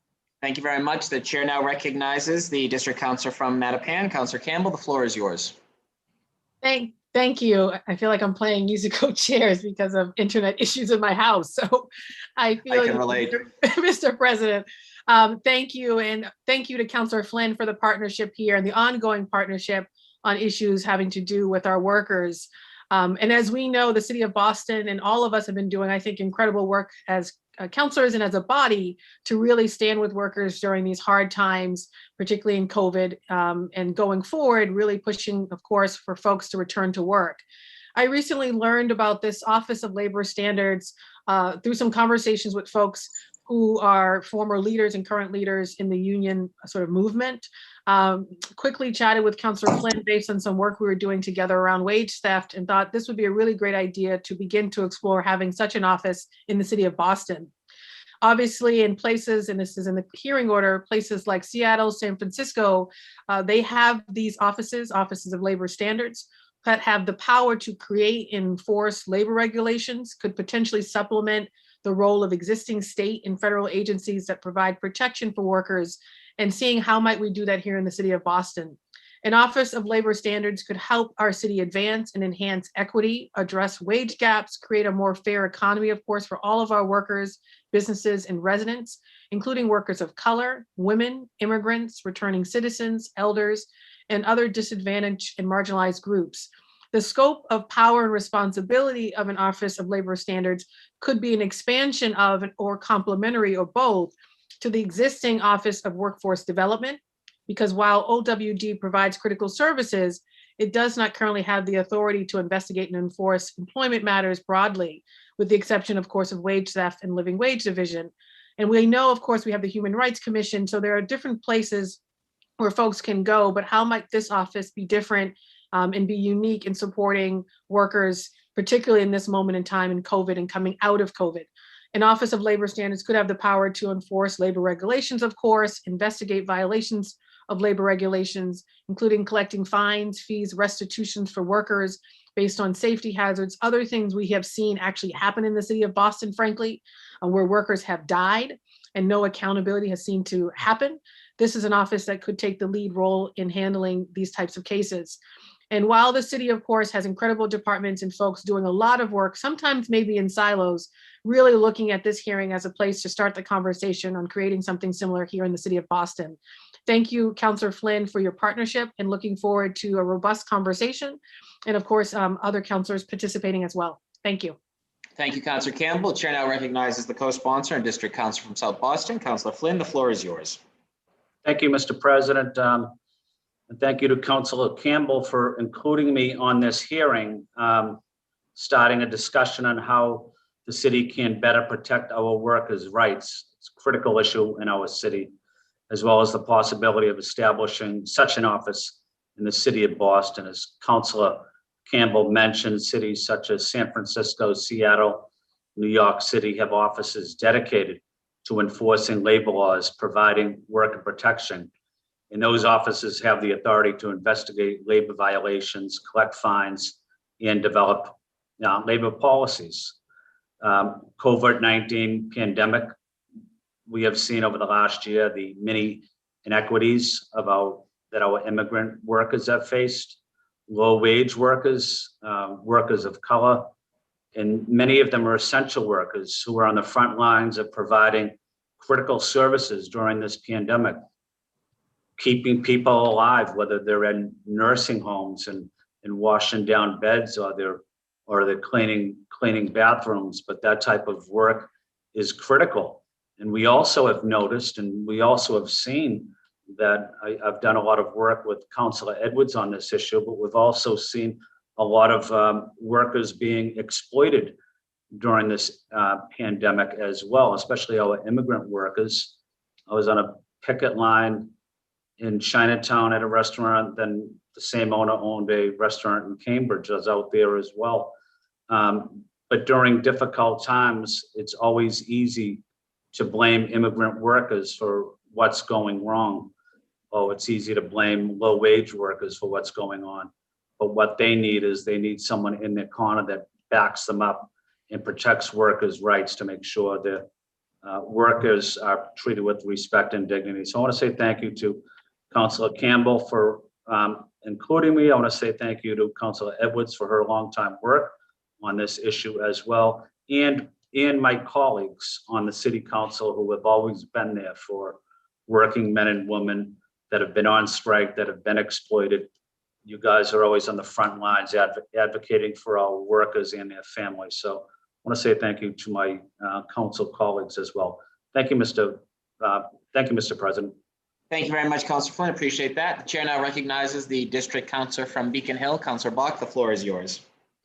Thank you so much, Mr. President. I just really want to thank Councilors Campbell and Flynn for filing this. I think it's a great idea for us to look into I think that the reality is that if business wants something from the city, it knows that, like, you know, oh, the Office of Economic Development, that's probably like the place to call. And I think we want to be the kind of city where workers know who to call if they're experiencing a problem, if they're experiencing wage theft, as you referenced, Councilor Campbell, but really any you know, real like slippage or violation of labor standards. I think that while certainly all of us, you know, try to use our political platforms to advocate on behalf of workers, I don't think that, you know, having to chase all the different elected officials when you're being wrongly done by should be the only avenue for getting the city's attention. And so I think thinking about ways to create a sort of dedicated and official and clear way for workers to get that attention is a smart thing, and would help us in the sort of continuing efforts to even the playing field in a very uneven America. So thank you to my colleagues for proposing this, and please, Mr. President, add my name. Thank you, Councilor Bach. Madam Clerk, please add Councilor Kenzie Bach as a co-sponsor. Seeing no further discussion, would any other councilors wish to add their name? Madam Clerk, please add Councilors Edwards, Asaibi George, Braden, Arroyo, Wu, Mejia, Flaherty. Please add the chair. And docket 0606 will be referred to the Committee on Small Business and Workforce Development. The chair now recognizes the district councilor from Mattapan. For what purpose does the district councilor rise? Oh, thank you, Councilor O'Malley, Mr. President. I actually was looking for reconsideration for previous dockets introduced by Councilor Arroyo. I think I was missed when adding my name to the election dockets. Sure. So you would like to add your name to both dockets. Let me grab those numbers. 0602 and 0603. Fantastic. Madam Clerk, please add Councilor Andrea Campbell as an original co-sponsor on docket 0602 as well as 0603. Thank you. Thank you very much. Thank you. Moving right along, Madam Clerk, would you please read and place before the body docket 0607? Thank you. Docket 0607, Councilors Mejia and Arroyo offer the following resolution calling on federal government to cancel all student debt. Thank you, Madam Clerk. The chair now recognizes the at-large counsel from Dorchester, Councilor Mejia. The floor is yours. Thank you, Mr. President, and thank you to Councilor Arroyo and his staff for co-sponsoring this resolution. Since we got into office, we have had the pleasure of working alongside Zero Debt Massachusetts, an advocacy organization with the mission of eliminating student debt. We held a hearing late last year on the need to eliminate student debt because we have known for years just how much of a burden this debt really is. Every single person in our office is working off their student loan debt as we speak. And student debt is one of the only kinds of debt that stays with you even after you declare bankruptcy. We learned during our hearing that Massachusetts has 855,000 student borrowers with a combined $33 billion in student debts. Let that sink in. This debt is such a burden that residents in Boston can barely afford to live here. We clearly have to do something. With a new federal administration comes opportunities to explore student debt relief. President Biden has in the past considered eliminating at least some sort of student debt. We are calling him now to go further and to commit eliminating all student debt within his first 100 days in office. This will lift a major economic burden off of thousands of Boston residents and will pave the way for greater economic empowerment and opportunity for the people of all ages.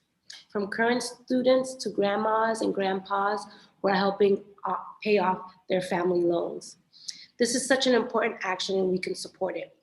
We ask that we suspend the rules and pass this resolution so that the city of Boston, with all its colleges and universities, send a message to the federal government that we need action. And I also want to give a shout out to Congresswoman Ayanna Pressley, who has been leading this conversation on the federal level, and our previous colleague on the council, Councilor Janey, who filed this resolution with us last year. Thank you. Thank you very much. Chair now Thank you very much. The chair now recognizes the district council from Hyde Park. Councilor Arroyo, you have the floor. Thank you very much, Mr. Chair. I just want to thank Zero Debt Massachusetts for their leadership on this, Congresswoman Ayanna Pressley for her leadership on this, Senator Elizabeth Warren for her leadership on this. And I look forward to seeing real action taken on this. For those who are burdened with student loan debt, the impact that it has on their lives is total. It impacts whether they can afford to live independently, own a vehicle, start a family. It is keeping millions of Americans from entering into the middle class, and it is especially harmful to people of color and the socioeconomically disadvantaged who systematically have been burdened economically or have historically been excluded from economic opportunities and generational wealth. And so these are the kinds of wide sweeping actions that not only help lives, there was unfortunately the data on suicide for folks who are burdened with these kinds of debt totals is tragic. These are the kinds of things that not only save lives, but help move our economy. Money that is saved from student debt doesn't just disappear into the ether. Those folks start to purchase vehicles, start to purchase homes, start to have families, and they start to contribute to our economy in different ways. And so this is something that is good for people, good for the economy, and good for our country. And I hope to see that move forward where we are seriously talking about the cancellation of student debt, so that folks who made the steps to move forward and contribute to public service or to this country educationally with their backgrounds are able to move forward in a way that allows them to fully tap into our systems. So thank you, Mr. Chair, and thank you, Councilor Mejia, and to Zero Debt Mass for their leadership on this, and to Mayor Janey for her former leadership on this as well. Thank you. Is there any further discussion on docket 0607? Seeing none, would any councilors wish to add their name as a co-sponsor on docket 0607? Madam Clerk, please add Councilor Flynn, Councilor Bach, Councilor Asabi George, Councilor Braden, Councilor Wu, Councilor Campbell. Please add the chair's name. And I'm sorry, I assume Councilors Mejia and Arroyo, you're seeking suspension of the rules? Or would you like this remanded to a committee? Yes, so Councilors Mejia and Arroyo are seeking suspension of the rules and adoption of this resolution. Apologies, President Pro Temp, my camera was off. Apologies, Madam Clerk. Please also add Councilor Lydia Edwards. And would you, seeing no objections to the suspension of the rules, would you please call the roll on the adoption of docket 0607? You are muted, Madam Clerk. Sorry about that. Quite all right, quite all right. Docket 0607, Councilor Arroyo. Yes. Councilor Arroyo, yes. Councilor Baker. Aye. Aye. Councilor Bach. Yes. Councilor, yes. Councilor Braden. Yes. Councilor Braden, yes. Councilor Campbell. Yes. Councilor Campbell, yes. Councilor Edwards.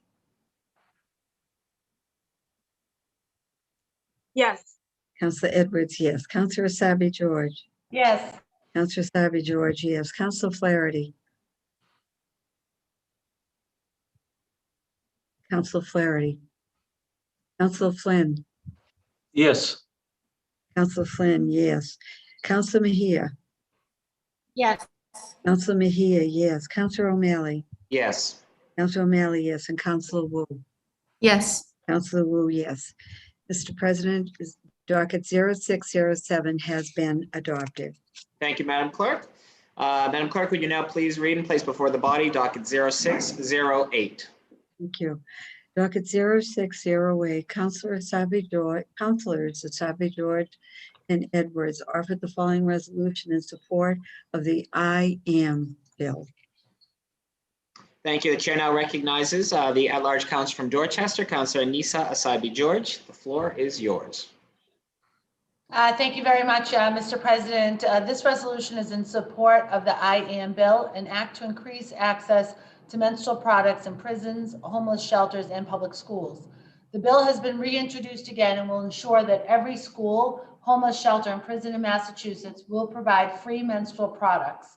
We are hopeful that the bill will move through the State House soon. I'd like to thank Mass Now for their continued advocacy on this issue, and many others, as well as Councilor Edwards, for joining me as a co-sponsor. I do ask that we suspend the rules and pass this resolution in support of menstruating persons across Massachusetts. Thank you very much. Chair now recognizes the original co-sponsor, the district councilor from East Boston, Councilor Edwards. The floor is yours. Thank you. This is simply a matter of equity and recognition that there are many people who are unable to afford these products. It makes no sense that if we truly expect for people who are administrating to be part of our society and to participate at their fullest potential, that something that's very, very natural should also be accommodated for. We accommodate for all of our other natural functions in our bathrooms, and this is no different. At the end of the day, we need to make sure that we lead in equity, we lead in inclusion, and that we acknowledge that there's really no difference by actually providing all the resources we need for the people who need them. At the end of the day, I want to thank Councilor Asabi George for including me on this as a co-sponsorship. Just some basic facts that we've learned. Unfortunately, there still is a silly stigma about administration at all. And we've learned that 78% of students at BPS come from low-income households, and as a result, and some of them are also facing homelessness. This further adds to whatever struggles they are dealing with if you're administrating and also homeless, or you're low income and unable to afford the products. This is builds on our conversation last year, Councilor O'Malley, as you know, when we led together the resolution to push for make sure that there was equity within all of our bathrooms. And this builds on then what the then former mayor did by applying and having a pilot program grant to make sure that there was funding and products that were free in our bathrooms. This is going to continue on with that conversation. So I just want to say thank you so much, Councilor Asabi George, for pushing and moving, and thank you for including me. And I, again, move with her for hopeful passage today. Thank you, Councilor Edwards. And just to be clear, it was actually 2 years ago with our great partnership, and we really helped lead the way for many, many cities to follow. So thank you for your partnership and leadership here. And then any further discussion on docket 0608? Seeing none, would any councilors? Oh, please. Sorry, I would be remiss without mentioning also a great leader and colleague across the river, Councilor Manika Bowman, who actually led at the Cambridge School Committee.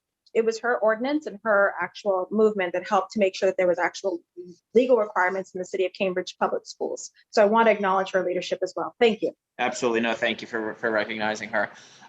No further discussion on docket 0608. Would any colleagues wish to add their name? Madam Clerk, please add Councilors Flynn, Braden, Flaherty, Campbell, Baker, Wu, Arroyo, Bach, Mejia. Please add the chair, and I believe that is everyone. Councilors Asabi George and Edwards are seeking suspension of the rules and adoption of docket 0608. Madam Clerk, would you please call the roll? Certainly. Docket 0608, Councilor Arroyo. Yes. Councilor Arroyo, yes. Councilor Baker. Aye. Councilor Baker, aye. Councilor Bach. Yes.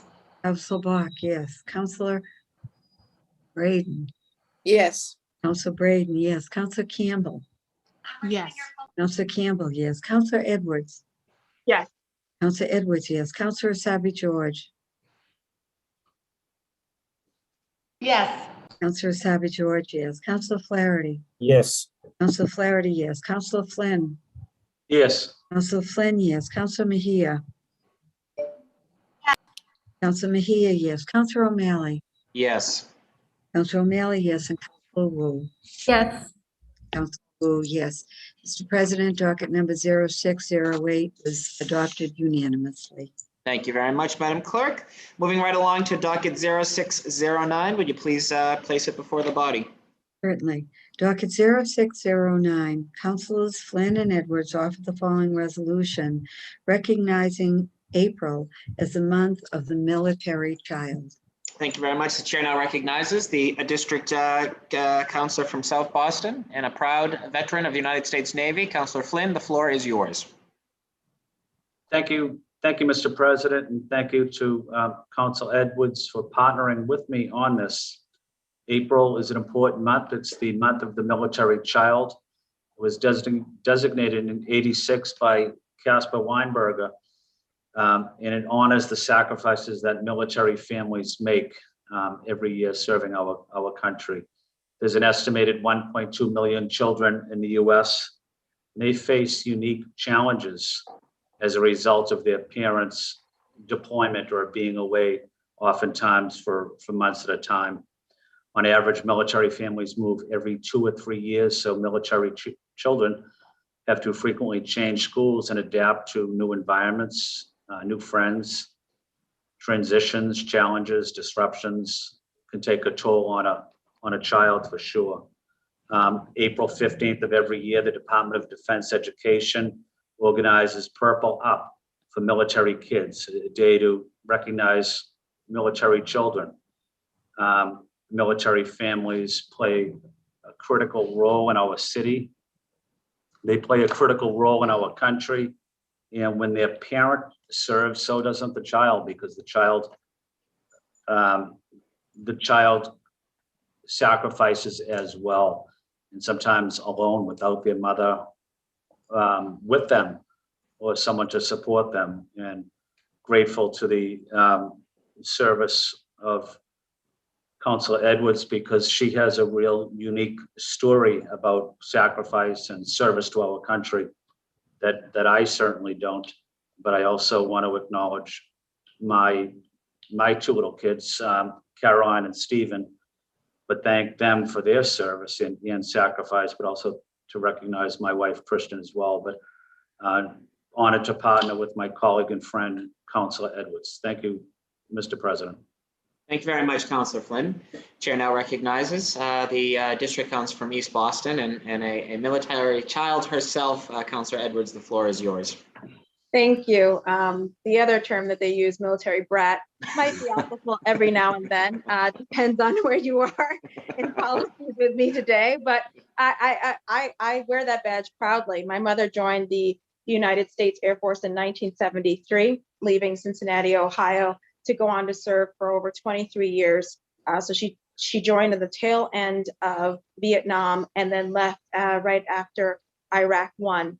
And I want to say, I was born on a military base in Florida, and I traveled around the world with my mother. She was a single mom after my parents divorced. And one of the things, and there's a unique burden that you have when you're serving in the military, you do have to put country sometimes before family. That is a fact, and Councilor Flynn is fully aware of that. But when you are also a single parent and having to put country before family, and then wondering where your 2 6-week-old twin daughters are going to stay for 3 or 4 weeks, which is what happened actually, and having to rely on other military families to take care of us when she would have TDYs. That's a special kind of burden that I want to uplift, because there are many, many patriotic American parents who are doing just that. There are so many who are out there without complaint doing this hard work. And so many, they come in beautiful colors and different languages from all over the world. And I have had the pleasure of growing up on military bases to see being united under one flag and one culture. It is a special team and a special kind of community that we have. All of us understand what AAFES means and what it means to stop at the BMX or post, if you will, if you're on the Army base. These are all special things. But I'll tell you this, one of the things that I want to uplift is also the burdens of being a military child. We at our school, which was on the base, when Iraq One happened, we immediately had to set up therapy and group counseling circles for my friends, because while everybody else is talking about the war over there, my friends are talking about their moms and their dads and wanting them just to come home. And that's how, I guess, the lens of war is seen through a military child. It's just your mom and your dad and wanting them to come home. And so when we talk about the month of the military child, let's not forget about those who are still serving abroad, those parents, sometimes single parents, and the children who just want their parents to come home. So I'm proud to be part of that special group of people whose parents proudly serve this country. And let us not forget the parents who couldn't come home, and the children who are left with the flags and with the coffins here. Thank you. Well said. Thank you, Councilor Edwards. Any further discussion on docket 0609? Seeing none, would any councilors wish to add their name as co-sponsors? Madam Clerk, please add councilors Bach, Asaibi George, Braden, Wu, Baker, Arroyo, Flaherty, Mejia, Campbell, Please add the chair. And Councilors Flynn and Edwards are seeking suspension of the rules and adoption of docket 0609. Would you please call the roll? Thank you. Docket 0609. Excuse me, Counselor Royal. Yes. Counselor Arroyo, yes. Counselor Baker. Aye. Counselor Baker, aye. Counselor Bach. Yes. Counselor Bach, yes. Counselor Braden. Yes. Counselor Braden, yes. Counselor Campbell.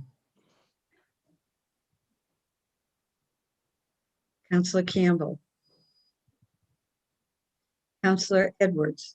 Yeah. Counselor Edwards, yes. Counselor Sabi George. Yes. Counselor Sabi George, yes. Counselor Flaherty. Yes. Counselor Flaherty, yes. Counselor Flynn. Yes. Counselor Flynn, yes. Counselor Mejia. Yes. Counselor Mejia, yes. Counselor O'Malley. Yes. Counselor O'Malley, yes. And Counselor Wu. Yes. Counselor Wu, yes. Mr. President, docket number 0609 was adopted unanimously. Thank you very much, Madam Clerk. We are now moving on to personnel orders. May I read it?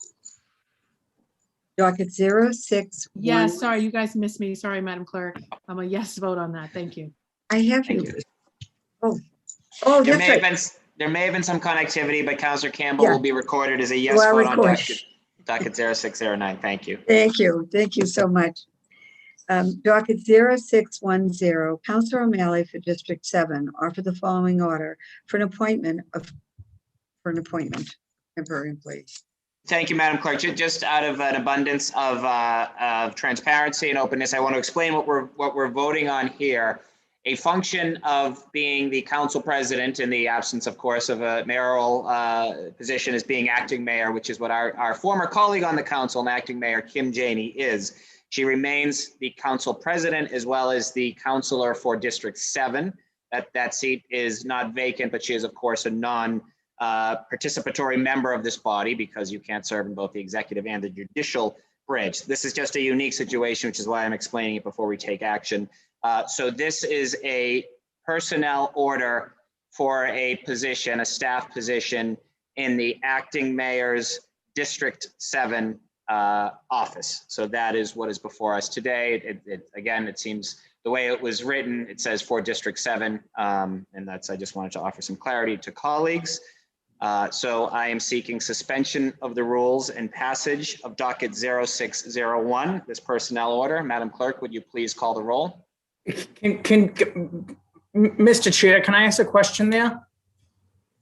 Yes, but Chair recognizes the district council from Dorchester. Councilor Baker, you have the floor. And sorry, so if that is, so it's not budgeted for the president's office, it's budgeted for the District 7 office? Because I mean, with you doing the job as a president, wouldn't we want to support you more if that's, but it's not in the president's extra budget that they get when you become the president? Is there a differential there? No, that's a fair question. Every counselor is allocated a certain amount of money, budget staff, and again, because there's because the acting mayor is technically still the District 7 counselor, that comes from the money that's available to her in that position. Okay, thank you, Mr. Chair. No, thank you. Chair recognizes the district council from South Boston, Councilor Flynn. You have the floor. You're muted, Councilor Flynn. Thank you, Mr. President. Mr. President, without me commenting on this docket, but are we able to somehow increase the operation budget of your staff? Just because you've been doing this job for a period, and I think you've done a great job, but I'm sure you could use the staff. Is there a way during this budget process that issue could be addressed somehow, Mr. President? I appreciate the kind words, and truly, as we all know, we are lucky to have incredible staffs, and put myself around that. We have, as we change the rules, the typical allowance for the council president pro tem, which is my position, wouldn't necessarily transfer But certainly appreciate you raising the point, and this could be something that warrants further discussion down the road. Yeah, right. I think that would be important, at least having that discussion down the road, because the president pro tem plays a critical role if the council president leaves to become acting mayor. But we also want to make sure the president pro tem's office also has the necessary resources to do the job effectively as well. So thank you, Mr. President, for giving me an opportunity to speak. Thank you. Of course. Thank you, Councilor Flynn. Chair now recognizes the District Council from Beacon Hill. Councilor Bach, the floor is yours. I just wanted to say to Councilor Flynn that I do think that that is something that we could explore in the budget process. Great. Thank you. No, appreciate that. Chair now recognizes the District Council from Hyde Park. Councilor Arroyo, the floor is yours. Thank you, Council President Pro Tem. I just wanted to also rise to speak in favor of finding a way to get you, as Council President Pro Tem, some funding for an extra staffer because of the new duties that you do have. And also just for clarification, I know that now I guess it's Acting Mayor Janey is also the councilor for District 7. She also retains the title Council President, correct? That's correct. I said that, in my remarks. Okay, so I was literally me just asking for clarification in terms of how these titles are working out. And so in terms of the other thing raised by Ed Flynn, I'm in full support of that. So Councilor Bach, if there's a way that the council can sort of accommodate that, I'd be all ears and all support. Thank you. Thank you. Appreciate all of that. Was not expecting that, but appreciate that. And again, I think it's more of a reflection of my incredible team with whom I am very lucky to serve. So thank you. Any further discussion on docket 0610?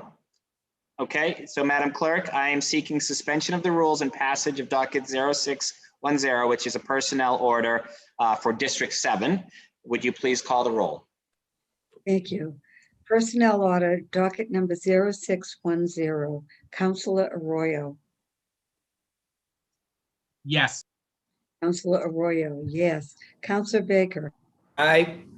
Councilor Baker, aye. Councilor Bach. Yes. Councilor Bach, yes. Councilor Braden. Yes. Councilor Braden, yes. Councilor Campbell. Yes. Councilor Campbell, yes. Councilor Edwards. Yes. Councilor Edwards, yes. Councilor Sabi George. Yes. Councilor Sabi George, yes. Councilor Flaherty. Yes. Councilor Flaherty, yes. Councilor Flynn. Yes. Councilor Flynn, yes. Councilor Mejia. Yes. Councilor Mejia, yes. Councilor O'Malley. Yes. Councilor O'Malley, yes. Councilor Wu. Yes. Councilor Wu, yes. Mr. President, docket 0610 has passed unanimously. Thank you very much. Moving right along to late files, I am informed by Clerk Feeney that there are 0 late file matters. Thank you very much. Keep it up, team. Next, I'm sorry. There are 0 late file matters, right, Madam Clerk? Right. Okay, perfect. Thank you. Now moving on to the green sheets. Any members wishing to move a matter from the green sheets may do so at this time. Councilor Arroyo, I see your hand raised, but it may have been from the last conversation. Yep, okay. So seeing no takers on moving and removing anything from the green sheets, we will now move along to the consent agenda. I'm informed by the clerk, this is excellent. There are 0 additions to the consent agenda. So the chair moves for adoption of the consent agenda as presented. Madam Clerk, would you please call the roll? Certainly. Consent agenda, Councilor Arroyo. Yes. Councilor Arroyo, yes. Councilor Baker. Aye. Councilor Baker, aye. Councilor Bach. Yes. Councilor Bach, yes. Councilor Braden. Yes. Councilor Braden, yes. Councilor Campbell. Yes. Councilor Campbell, yes. Councilor Edwards. Yes. Councilor Edwards, yes. Councilor Sabi George. Yes. Councilor Sabi George, yes. Councilor Flaherty. Yes. Councilor Flaherty, yes. Flynn. Yes. Councilor Flynn, yes. Councilor Mejia. Yes. Councilor Mejia, yes. Councilor O'Malley. Yes. O'Malley, yes. And Councilor Wu. Yes. Councilor Wu, yes. Mr. President, the consent agenda has been adopted unanimously. Thank you very much. We are now moving on to announcements. I was told by the president that I am going to call on him for announcements, and I'll make a statement, and then I'll call on the next person, and then, oh, Councilor O'Malley, you have the floor.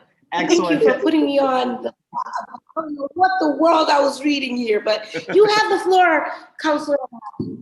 Thank you very much, Councilor Mejia. I sorry to spring that on you right before, but obviously I wasn't expecting us to be there. And just so folks know, we have a rule in the council that the chair of the meeting cannot speak on any matter. And as my colleagues know, I'm a stickler for the rules. So another provision in our rules is that the chair, me, can call on anyone to act temporarily as chair to then take over. So that's one of the reasons why you're seeing a hopscotch. It's kind of a fun thing, and I'm glad to see everybody get a chance to do it. So thank you, Councilor Mejia, and you were a natural right off the bat when I just sprung it on you.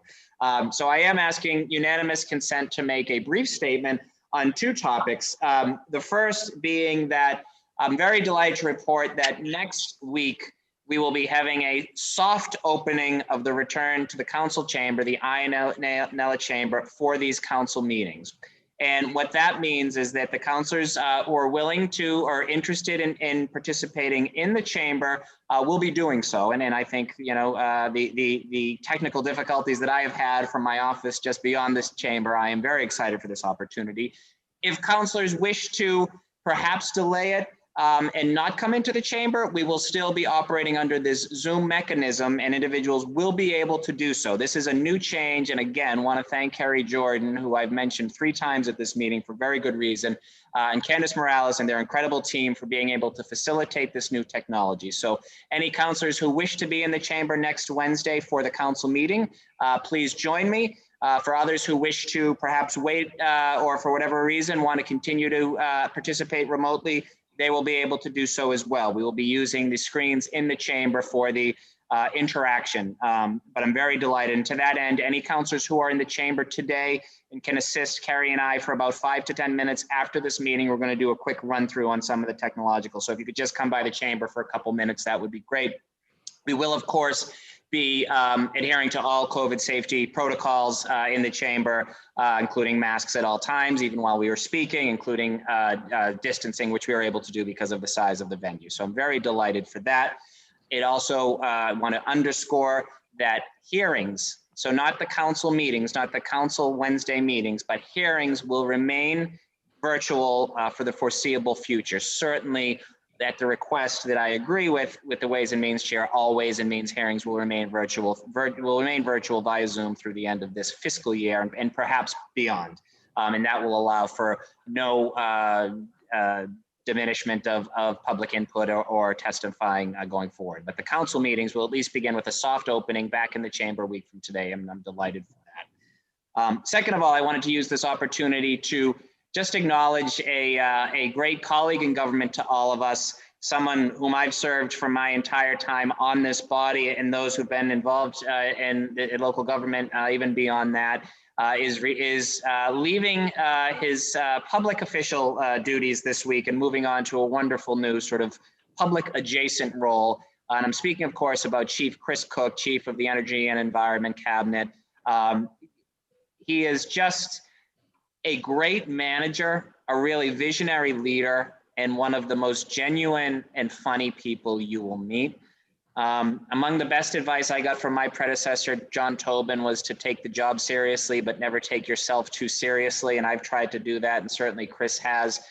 He ran special events for Mayor Menino before being tapped as the Parks Commissioner under Mayor Walsh in his first term, and then the chief of being promoted to Chief of Energy and Environment.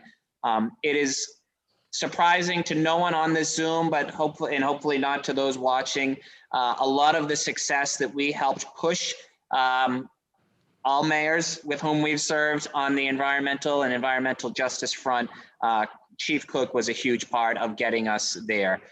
Be it, you know, the plastic bag ordinance or renewable energy infrastructure or a really aggressive climate plan. He really was the driving force. He is going to work as the executive director of the Rose Kennedy Greenway. So I know many of us will continue to get to work with him in that space, but I just didn't want this meeting to close without just thanking Chris for his legendary service to this city. We will miss him, I'm not nearly as eloquent as Kenzie Bach. I don't have any great quotations to close this with as she did last week, but I'm just really grateful for Chris's leadership and his friendship. We're excited, wonderful successor named in the Reverend Mariama White-Hammond. Looking forward to working with her in that role. She's terrific. Many of us know her, but did want to acknowledge and thank Chris Cook for his many years of service. This is a far better city because of his leadership. Thank you very much, Madam Chair. You're up, Julia.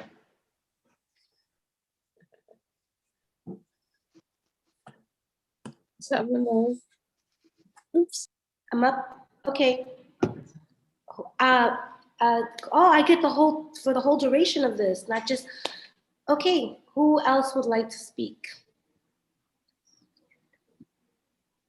I see you all playing jokes on me here. Some hands go up and then they go down. Okay, Councilor Flaherty, at-large city councilor. Thank you, Madam Chair. If it's appropriate to adjourn in someone's memory right now, I would like to do that on behalf of Councilor Ed Flynn and I and all of our colleagues. I want to adjourn in the memory of the legendary Boston Fire Commissioner, Leo Stapleton. I regret to obviously announce his passing. He rose through the ranks and served our city from 1951 to 1991. He was a leader of the firefighter and took the initial initiative on firefighter safety. I know that we've heard a lot about that in recent budget hearings, but it all started with the now late, great, legendary firefighter. He leaves a great Stapleton family here in our community of South Boston, and he will be missed. He was my mother's pal up at St. Bridget Church, and always had a nice thing to say, a warm smile, and as a result of which we just want to offer our condolences to the Stapleton family and to the entire community of South Boston, everyone that knew him, as well as his firefighter family. That was, a big love and a passion for him, was making sure that he looked out for his members, in particular, his members' family. And he was probably also one of the first commissioners that took on administrations with respect to getting and replacing fire trucks when they were aging and or breaking down. So had a great relationship, obviously, with our colleague, Councilor Flynn's dad, and he will be missed, a legend as a firefighter. Thank you, Madam. Thank you very much, Councilor Flaherty. We'll certainly add Commissioner Stapleton to the closing memory of. Chair now recognizes the District Council from Dorchester, Councilor Bay, and thank you, Councilor Mejia, for taking over. Chair recognizes the District Council from Dorchester, Councilor Baker. The floor is yours. Thank you, Mr. President. I just want to use this time to talk about Alma Wahlberg, who we lost last week. Alma is one of those strong Dorchester mothers raising mostly boys in the 70s and 80s in Dorchester, and they all turned out all right. Weren't always all right, but similar to my family, we'll all get through. Alma was just great when it came to advice and straight advice. She didn't mince words, and I just want to say her name and let her family know that she is in our prayers, and she was a great woman and a big loss for the Dorchester community. Thank you, Councilor Baker. She was amazing. This is a titanic loss for the city. Thank you. Chair now recognizes the District Council from South Boston, Councilor Flynn. The floor is yours. Thank you, Mr. President. Thank you, Mr. President. And on behalf of myself and Councilor Flaherty and Councilor Baker, our good friend Bobby Walton, many of you may have known, he also passed away recently. Went to the funeral mass at Gate of Heaven Church in South Boston. But Bobby was a great friend of South Boston, active in many different organizations, especially the youth sports programs, and he was an outstanding baseball player as well, but always willing to help people, always helping young people, mentoring, or for the sports program. I knew his son, Robbie, who's a police officer, but his son, Robbie, was my Stevens son's youth counselor up at the Tynan Community Center. So we want to say to the Walton family that, our prayers are with you during this difficult time. And as Councilor Flaherty mentioned, certainly Leo Stapleton, and my cousin is married to Leo's son, Kathy Downs. So I want to say our prayers are also with my cousin Kathy, but also the entire Stapleton family. And thank you, Mr. President. Thank you, Councilor Flynn. Seeing no further announcements, we are going to adjourn our meeting today and fall in honor and in memory of the following individuals. For Councilor Arroyo, Janice Janey and Bauseju Antoine. For Councilors Arroyo and Campbell, Beth Williams. For Councilor Baker and the Chair, Alma Wahlberg. For Councilors Flaherty, Flynn, and the entire body, Boston Fire Department Commissioner Leo D. Stapleton. For Councilors Flynn and Flaherty, Bobby Walton. And on behalf of the entire council, Terrence Clark, former Vice President Walter F. Mondale. A moment of silence, please.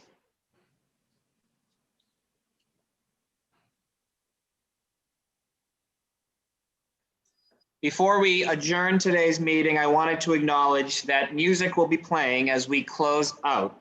Again, as we began recognizing Jazz Week and Jazz Day, and thank you to Councilor Wu for that, our friend Pauline Bilski has submitted a recording of the Jazz Alchemy All-Star Quartet performing Peace on Earth by Johnny Coltrane.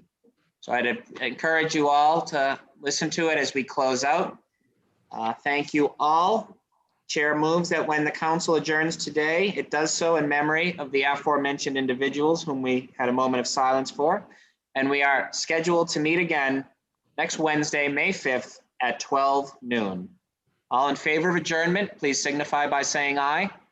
Aye. All opposed, nay. The ayes have it. The council is hereby adjourned. Thank you, everybody. Thank you.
Thank you.